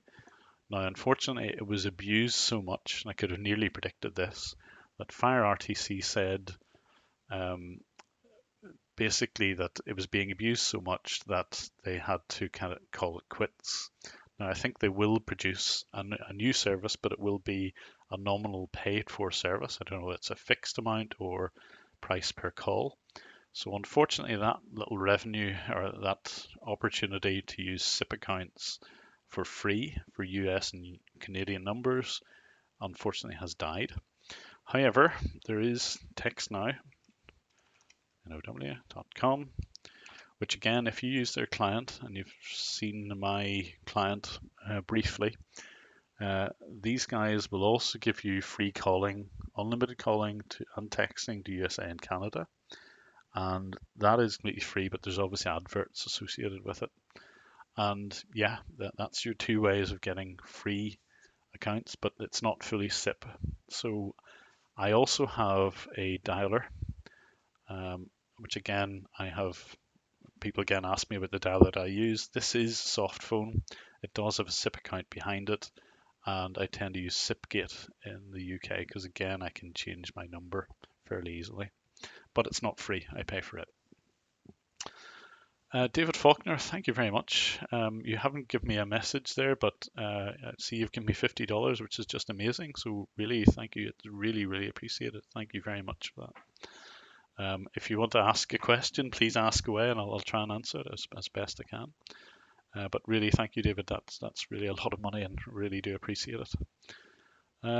Yes, actually, Wildcat, you've mentioned that you're starting to get Chinese calls, and I, for the first time, got a Chinese automated call to my home line about 2 days ago, and I pressed 1, not understanding any of the Chinese at all, and I got through to someone who said, "Can I not speak Chinese?" So that inevitably will be the next variant of these scams, where they're actually targeting Chinese-speaking people. I would suspect that the Chinese will probably learn English to try and run these sort of scams as well. So inevitably, that will be the next thing to happen. Let's have a look. Does Jim Browning stand for Jimothy Brownington? Not quite, no, but that may have been a better name than the one I actually picked. But hey ho. Just go back through these. Yes, you're pointing out Skeleton Siski. Fire RTC are still there, but I say they haven't really made an official announcement about what they're going to replace their service with. It's just a real shame that it was abused so often that it had to come to this. But I could see the writing was on the wall for quite a while, to be quite honest. And I've seen people abuse that service and do things like bomb threats and so on using it, which is just ridiculous. But you can't stop the kind of idiots that spoil it for everybody else. And it's really, really and truly, it spoils it. They were really for scam baiting, and they deliberately allowed you to change your CLI at a whim. And, they were all for the scam baiting community, and it's just a shame that it's been ruined by idiots. But there we go. Kurt L, thank you again. You haven't asked a question, but I really appreciate the $10. Thank you very, very much. Yep. Let's see. So, yes, Chinese automated calls, they have picked up. People are pointing out that they're happening in Canada a fair bit. That is definitely true. They're on the increase. And I say I've had the first one myself in just in the last few days. The Gamer asking me what's the most funny way to respond to scam phone calls pretending to be TalkTalk. I've seen I've seen scam baiters do various ways of doing this, but I do like the ones who kind of pretend to have some sort of memory problem. I've had a look at some YouTube videos, and there's some very interesting ways that you can wind up any cold callers. And if you can have a partner, even I've seen one, for example, where the son has to write everything down, and it's gone round and round in circles. And why you ask me to write things down? God, right down. Why are you asking me to write things? And that sort of thing I think is brilliant. But you need a bit of imagination for it. But yeah, some of them are very funny. Tremi, thanks for the 89 DKK. I think is that Danish kroner. Thank you very much. Honestly, that really is appreciated. Thank you really a lot. Congrats on 250k. Yeah, I never expected to get anywhere near 250k subscribers. That was never my intention with this channel. I'm really glad and thrilled that it's reached 250k.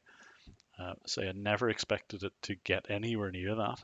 And potentially I could even make a living out of it. But as I say, it's too risky a business for me to do that. Much as I would like to put more videos on, I will keep doing it, of course. But whether it's a real career, I don't know. Maybe not for me. Yeah, Snake96. It must be about 6 a.m. In Australia, and the amount of scam calls happening there is absurd. I agree. The scammers that I've got access to, Australia is a massive market for them, and I played some audio of scammers, pretending to be Telstra in Australia, and it seems to be absolutely rife there. So, yeah, absolutely, it is just amazing. Let me see, just move the other ones here. Opinion on Kitboga. I've mentioned this at the start of the call. I think Kitboga is absolutely brilliant. I think what he does to wind up scammers is just pure entertainment. I'd love to be able to do what he does, and just how well he does it. It's just brilliant. Thank you very much. Yes, it's about €11. Thank you very much. I see another person from Denmark has again given me some Danish kroners. Thank you very, very much. It really is appreciated. Thank you. The editors asked, what's the biggest scam center I've ever seen? I think it was that one that I showed the spreadsheet on, where there's literally 300 employees, which I might accidentally show again. There it is again, agent-wise performance. Yes, these guys literally, there's 99 there, but let me just see. Yes, but that's a third of the population. There's literally these guys, these are their kind of earnings and how much and what sort of teams are in English, Japanese, and so on. But as I say, because the scam call center making $64,000 per day, you can imagine it's well worth their while employing quite a number of people in these departments. And as I say, they have German speakers, English speakers, Japanese, French, others includes Italian there as well. So they've really geared themselves up to scamming as many people as possible. And say, notice there's a few people from Norway there as well. I have quite a few subscribers from Norway. I've heard of from quite a few of them. And yeah, hello to Norway. Thanks for subscribing to the channel and supporting me. Thank you very much. So, Jim Browning, my mum nearly got a couple of times because of your videos. What happens here? I've started wasting the scammers' time. That was my whole idea about putting these videos up, is to try and get people to emulate what I'm doing. It's not just wasting their time. It really does cost them money. They've got fixed salaries for these scam employees, and their incentives tend to take a nosedive whenever they're engaged in calls and not getting any revenue from it. So it's a win-win if you can keep them on the phone. So really it was to encourage that sort of behavior. And if everybody who got one of these calls, I'd firstly identify that it was a scam, and then secondly kept them on the phone for at least an hour or two, these calls I'm certain would drop, and certainly never completely vanish, but at least it would be costing them real money. And that's hard to recover from. So as I say, if everybody was able to do this, I think it would be marvelous. So Pikachu Creations, is it hard to gain access to a scammer's PC? I'm not going to lie, it is quite difficult. It requires, as I say, the big question I can't answer is exactly how I typically get access. Suffice to say, they have to try and connect to me first. If they do that, then with a little bit of technical know-how, it is possible to reverse that connection. But as I say, they have to try and scam me first. It's not through any kind of hacking or anything like that. Radical Tim, how do you give authorities the info on how you get, how do I get the information across? As I say, there are various channels that I can use, but one in particular is to Microsoft will not reveal the exact route, but they seem to have more clout than anything else. So I do have a way of getting back to certain individuals in the digital crimes unit in Microsoft, and they are the ones who typically take the most action fairly, as far as call center raids go. So yes, I've now finally got some reasonable contacts there. I think I'll keep this spreadsheet up on the screen just so that everybody can appreciate just how much Echosoft LLC make every month. Again, just to kind of increase the exposure of these guys, because I was asked before which is my most satisfying video, and I think it's the scareware one, just because not only do we find out who is behind the scam, who their employees are, how much they make, but it's just to relate it all back to the way that they run their scareware campaigns is just very satisfying. Very well, I'll keep this little spreadsheet on here. In fact, I might even increase the font size just so we all appreciate just how much money these guys make. Let me just highlight the relevant bit here. Let me have a look. Yeah, we'll have to increase the row sizes here just to see it. And yeah, let me just make this a little bit bigger. They will absolutely hate this, of course, but hey ho, shouldn't be scamming. Let me just do a target end of month. Yeah, we can all read that a little bit better now. So yeah, $1.8 million target. They actually achieved for the month, well, that was the projection, but it was 27th of January. They nearly reached their 1.8 million month-end target. Hey ho. I'm obviously in the wrong business. Let's have a look. Hoax Hotel has done some great scammer versus scammer. Yes, I must admit I have never worked out how to conference these guys together, but I will give that a go at some point. I think that would be quite amusing. But hey ho. I think I'm almost 40, which is apparently quite old. Yes, I am over 40, and I feel old, especially when people talk about things like Roblox and Minecraft, and that's all passed me by. I'm one of these people who, unless you're with the video games that I grew up with, I feel a bit of an oldie. But hey-oh. What's my favorite biscuit? What is my favorite biscuit? Let me think. That's a good question. I really have to think about it. It's the one that springs to mind is bourbon, but no, I don't know about that one. Jammy Dodgers would have to be the answer, I think. Jammy Dodgers, or just there's something about no, not custard creams. No. No. Anyway, Jammy Dodgers, I would say, would be the ones. Yes. Good day, Aussies. Sunday morning. Yes, indeed. If anybody is on from Australia, honestly, it must be like, well, 6 a.m. or something like that. And really, I appreciate you being here. Thank you. What's the best question of the night? Maybe the biscuits one. I don't know. Trying to think. Rudolf Rittler. What's my tech background? As I say, I have a degree in electronic engineering, and I have been in IT for years because I'm an oldie after all, and I still keep my hand in it at things. So I know telecoms pretty well. I know network protocols really well. So yeah, I've got all the background that you would need to take on scam baiters, that's for sure.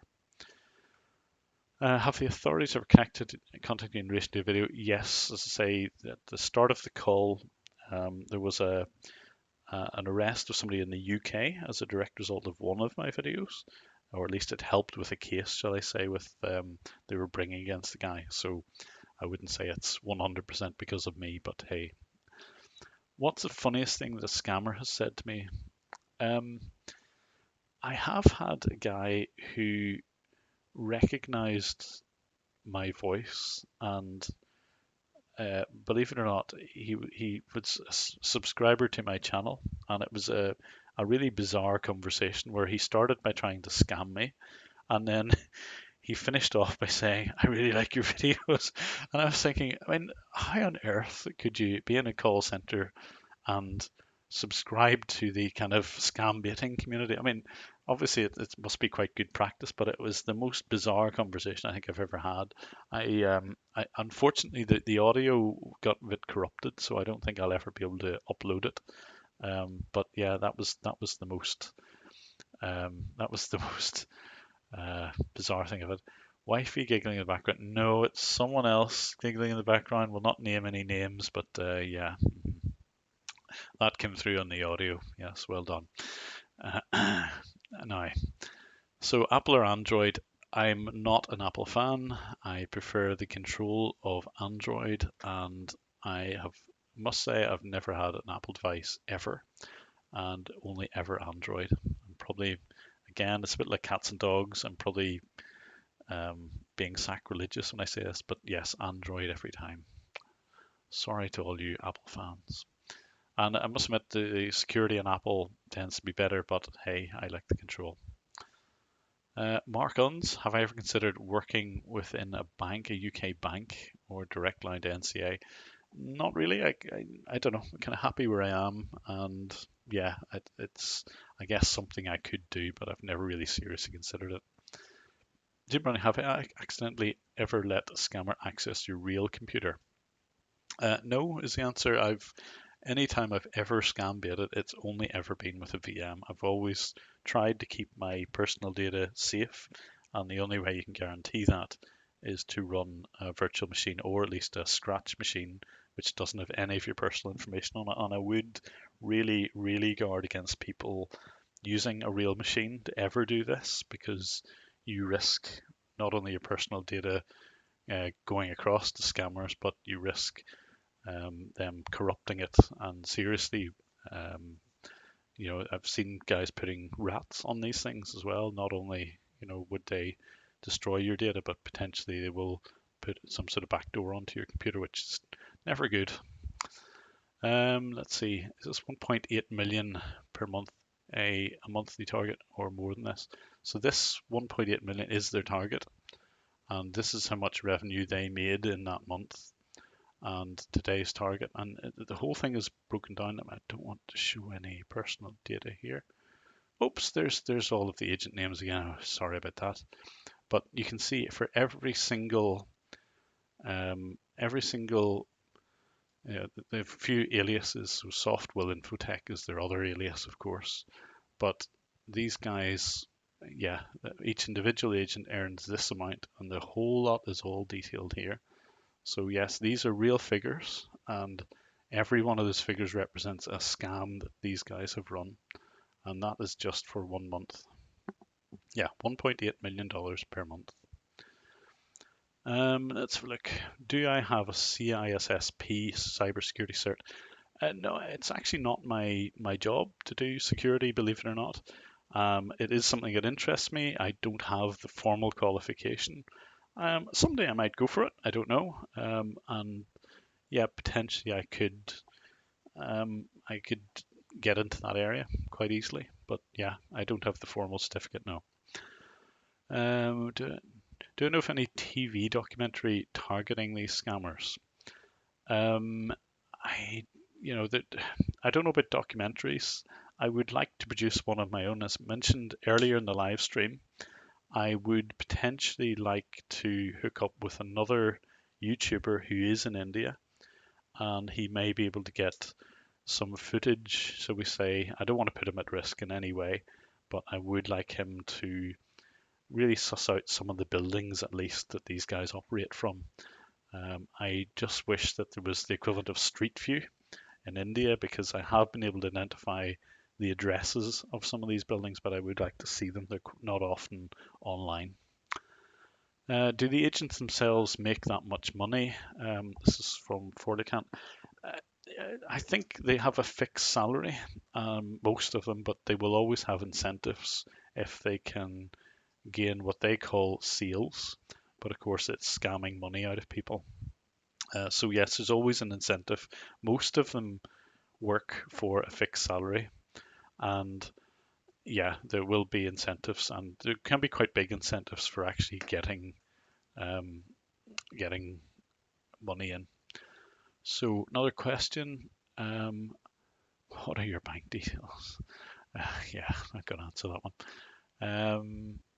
Softnex, what is the smartest scammer I've met? The smartest ones tend to be the ones who dig around your VM. Now, I have this VM pretty well disguised. Probably you saw this earlier. So let me run it up here. What these scammers will typically run is MS Info 32. That's one of the things they will do. And if you have VBox or VMware in here, it will be apparent in here, particularly when it comes down to BIOS. And they will also run up Task Manager. Let me run it. Control-Alt-Insert here. And what you will see, again, are some processes. If you have VMware running and VMware tools, some of these processes you will see as got the name VMware. Now, I have heavily disguised this, and you won't see any mention of VMware. But again, some of them have ways to go in and see, is this VMware? So I'm not going to reveal what those are, because all the scammers would then immediately look to that. But at first glance, this machine is not a VM. Even when it says virtualization here, it doesn't say this is a virtual machine, for example. I've got really well disguised, but the odd one has been able to look in certain areas and figure out that this is in fact a virtual machine. And then they hang up the call. So I would say that would be our most clever scammers, but say it would take a fair bit to recognize whether this VM really is a virtual machine. So more questions. Let's have a look. Oh, sorry, I'm going to keep the spreadsheet up here just so we all just remind ourselves of how much these guys make, or some of them make. Have I encountered scammers from other regions of the world besides India, and where? Yes is the answer.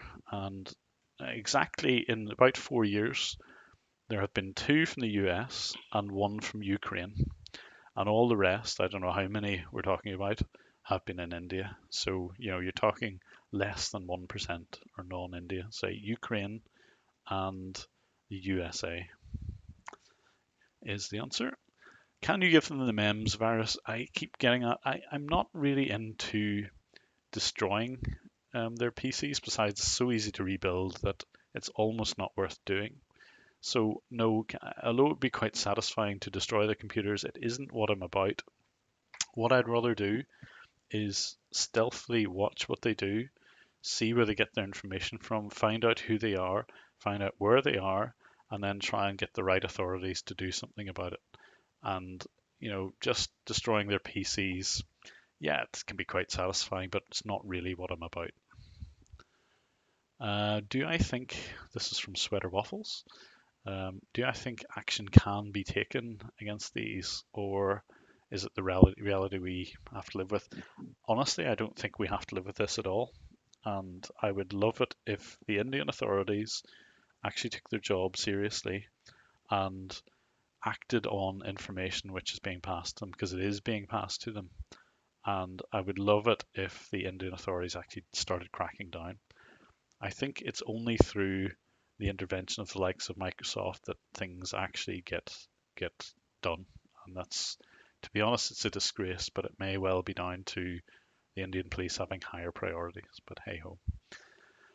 I let it go. 82. Thank you very much. Norwegian kroner, I think. Thank you very much again. I sometimes have the real Microsoft access to computer work. I also work from India, so I get scared when I hear desktop. Yeah. This is the problem. There are legitimate companies in India who do support. And because of all of the scams that are run, now those guys really feel the brunt of this, and they quite often don't get the opportunity to do their job. And I think that's just sad. The vast majority of people in India have nothing to do with scams, yet they get tarnished with this, and I think it's a real shame. So, what sports do I love?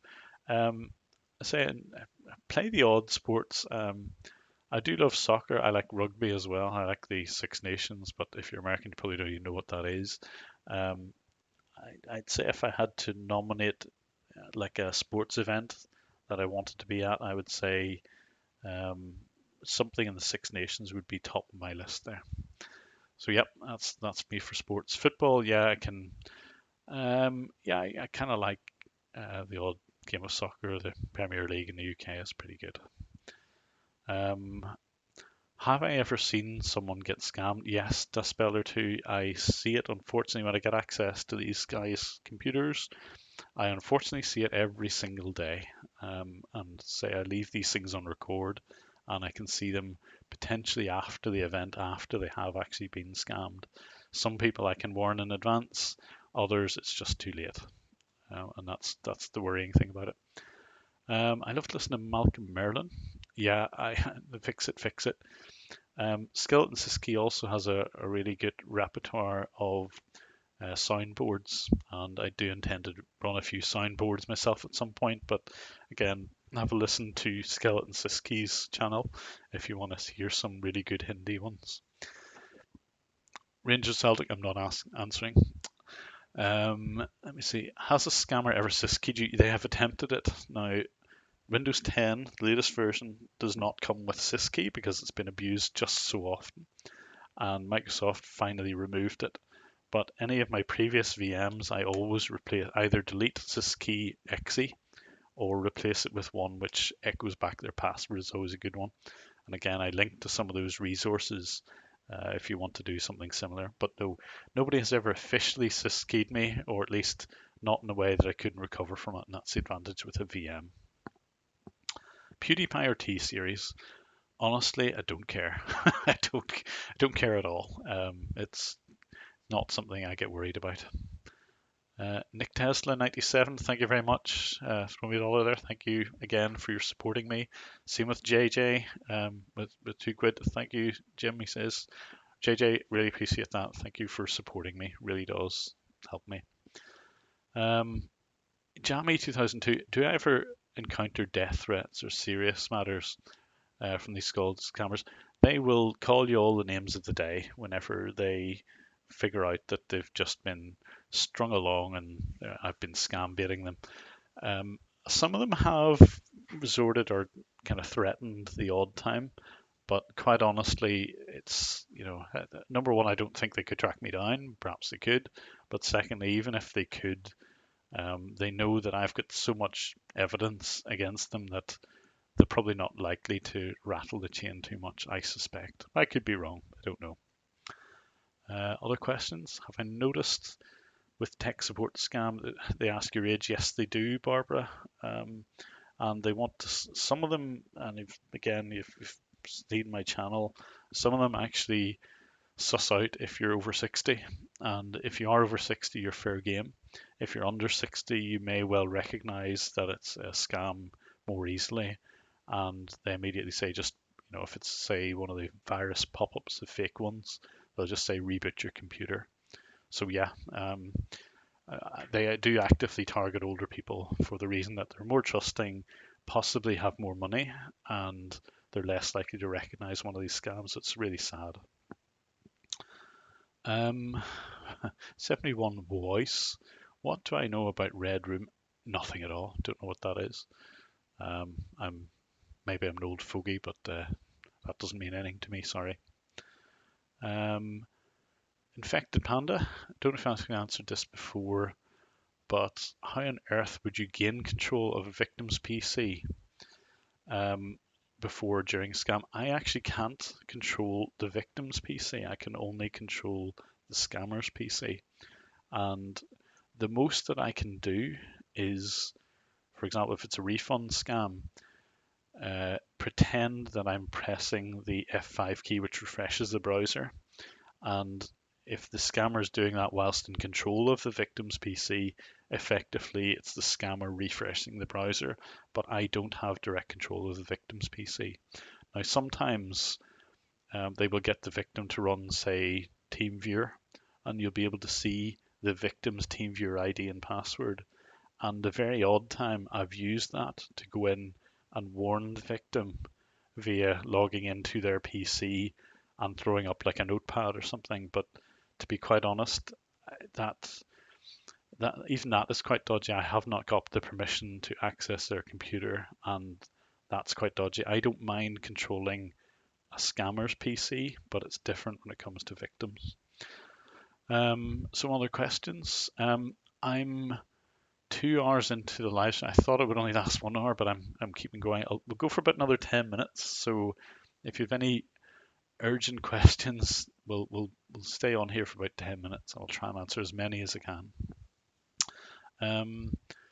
Hi Jim, does flooding cost money? Absolutely, flooding costs them money, and this is where DivvyR and all sorts of others in DivvyR's channel do a really brilliant job, because literally, particularly the organization you see on the screen here, these guys pay for their inbound calls and they pay for their agent time.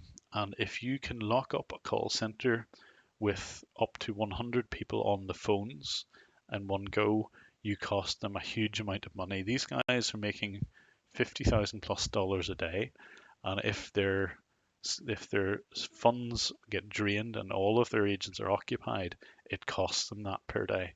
So absolutely, call flooding is a brilliant tool, and I honestly think it should be encouraged. I don't know what the best way of encouraging this is, but I really admire DivvyR and his team and what they do in doing the call flooding. I think it's brilliant. So, how long have I been finding scammers? I would say about 4 years or so. I didn't do a lot of videos at the start, but I'm probably doing more now than I ever have done. Why did I quit my channel? Again, it's just getting the cold calls myself and being in a position to do something about it. Do I have insider informers, not really. No, I tend to kind of suss out who these people are myself rather than someone coming to me.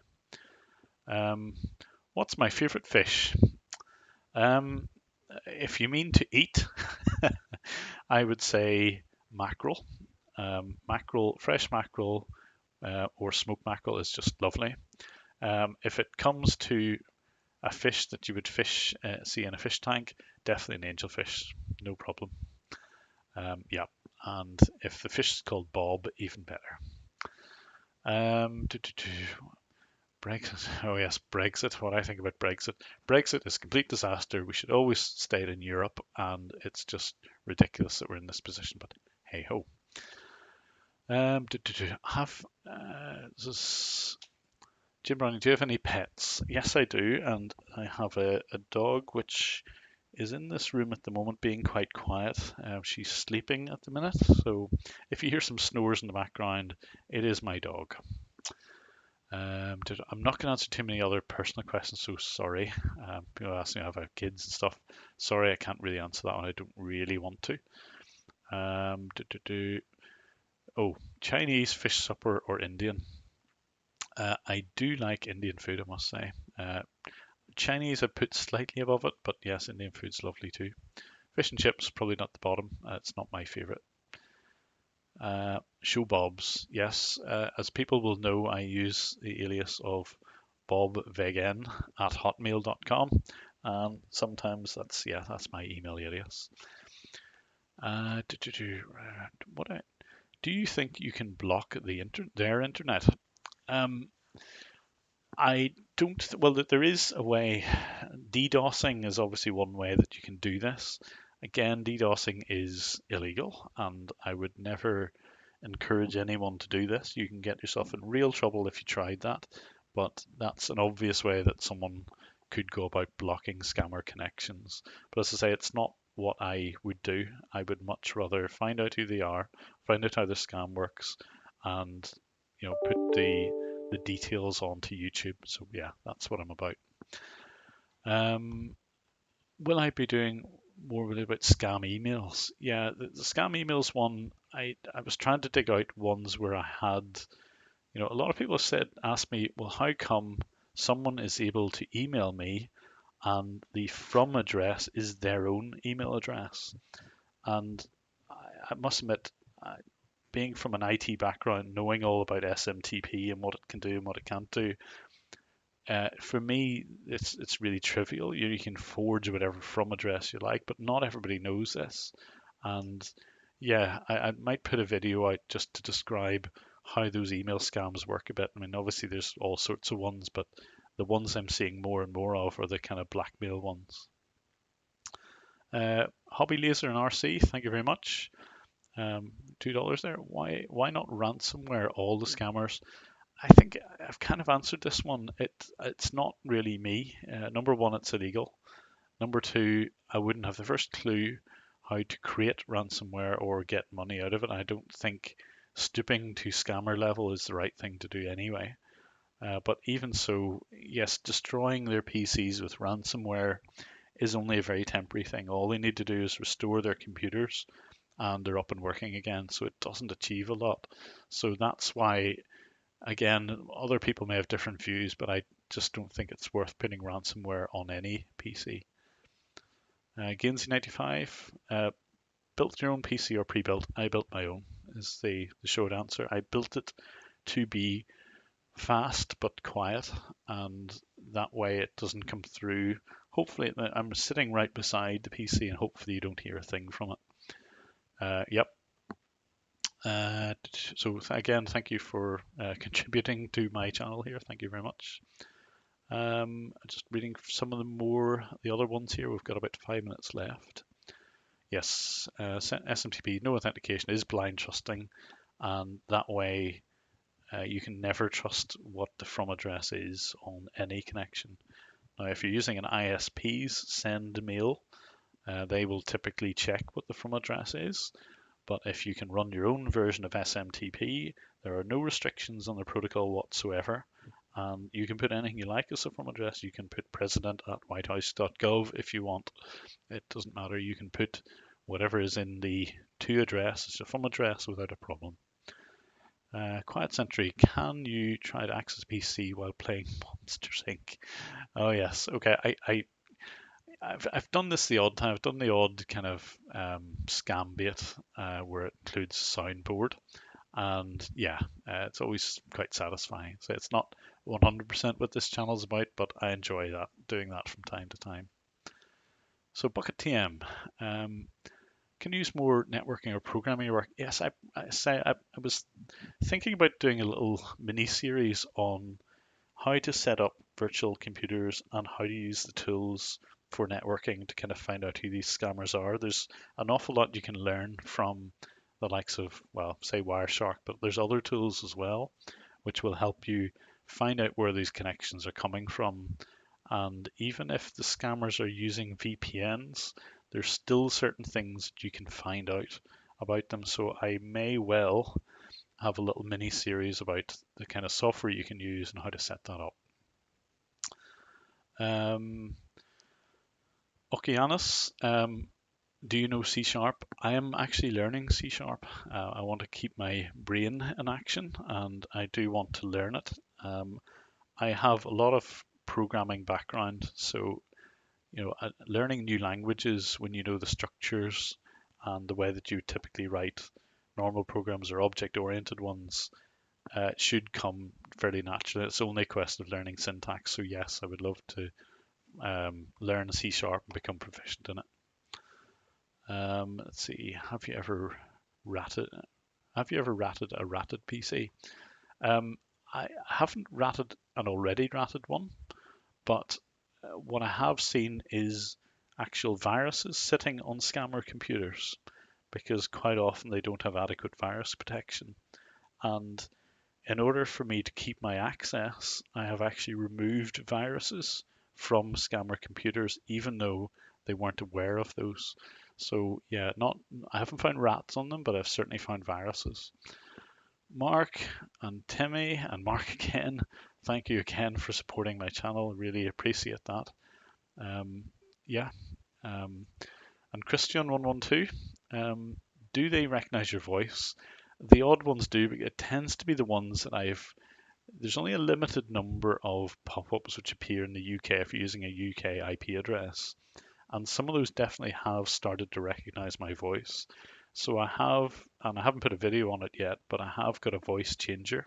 It's a software one rather than the one that Kitbogie uses, but I do have to change my voice and my persona a little bit. Andrew Starfam, when will I be live again, or set a time? I do want to run these more often. I said that the last time. I hadn't run a live stream in a while, but I will run these a little bit more regularly. So yeah, I also run a live stream for some of my patrons. Again, I will intend to do more of those as well. And if you're one of my patrons, again, thank you very much for supporting me through that channel. Okay, we've got only a few minutes left. So again, Jay, you're saying thank you again. Thank you everybody who's on this live stream. Thank you very much for supporting me the whole way through. I really do appreciate everything that you do for supporting the channel and for subscribing, because it means a massive amount to me. So again, I really appreciate that. Just let me look at the number of viewers. I haven't really looked at that yet. So we've been going for about 2.25 hours. So let's just check our health. 775, yeah, that's pretty good. I just look back through it. Yeah, kind of tailing off a little bit, but say there's only a few minutes left. So if you want to get your final questions in, I'll try and answer them in the next few minutes. So I don't think you can do masked voice in your videos. Yeah, I'll try not to if I can avoid that, but I'll always voice over the bits that I need to. Some people like my voice, which I find really very odd. But yeah, I don't know. Everybody's got their own taste. Hey ho.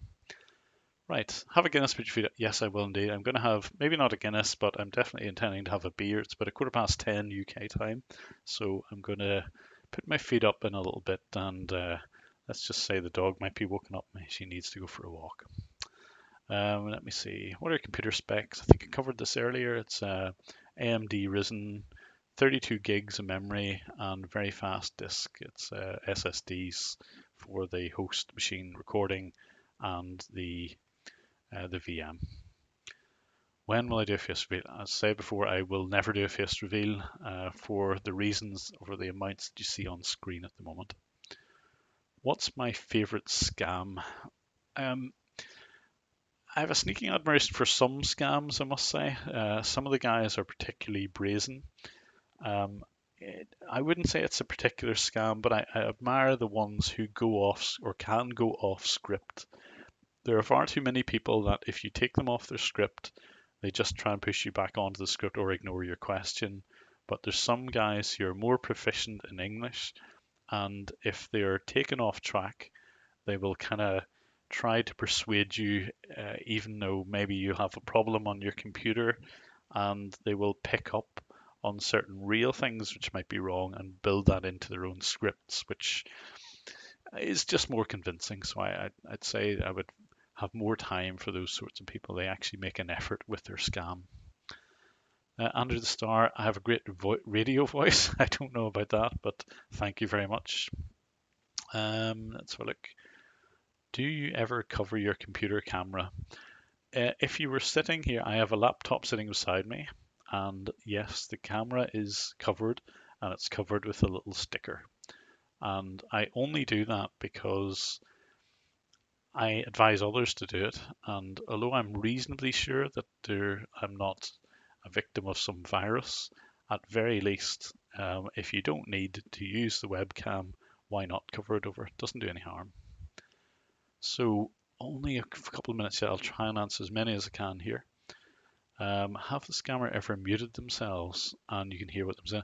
Yes, that happens all the time. I hear a lot of Hindi in the background, and I quite often mute my own phone just so we can get a clear recording of some of it. And there's people who are on the channel, including Nigella Blum and a few others who I can go to for translations of either Hindi or Bengali. And again, those people know who they are, and thank you for that. So I think we will try and draw this to a close. Going for 2.25 hours. I thought I would speak for a little bit shorter than that, but yeah. I hope I've answered as many questions as I can. Again, I'll not get around to all of them, but I appreciate everybody who's joined this live stream. Sorry it's not as kind of entertaining as the likes of Kitboga's ones. I could learn a lot from Kitboga and the likes of Skeleton Siski, but hopefully the next live stream will be a little bit more fancy than this one. Anyway, thank you everybody who has joined this live stream. I really, really appreciate your support. Thank you for all the messages of encouragement. It really does keep me going with it. Maybe someday I'll even get merchandise. I don't know. It's all quite commercial. I've never intended it to be. But again, I really appreciate everybody who has joined this and listened to me for the last 2.25 hours. So thank you again. And yeah, yes, we will meet again on the live stream before too long. So I appreciate everybody who has spoken with me, and hopefully I can answer even more questions on the next one. Right, everybody, I think we'll call it a night here. I will leave you with some of my kind of boring old graphics, but yeah, thank you again for watching.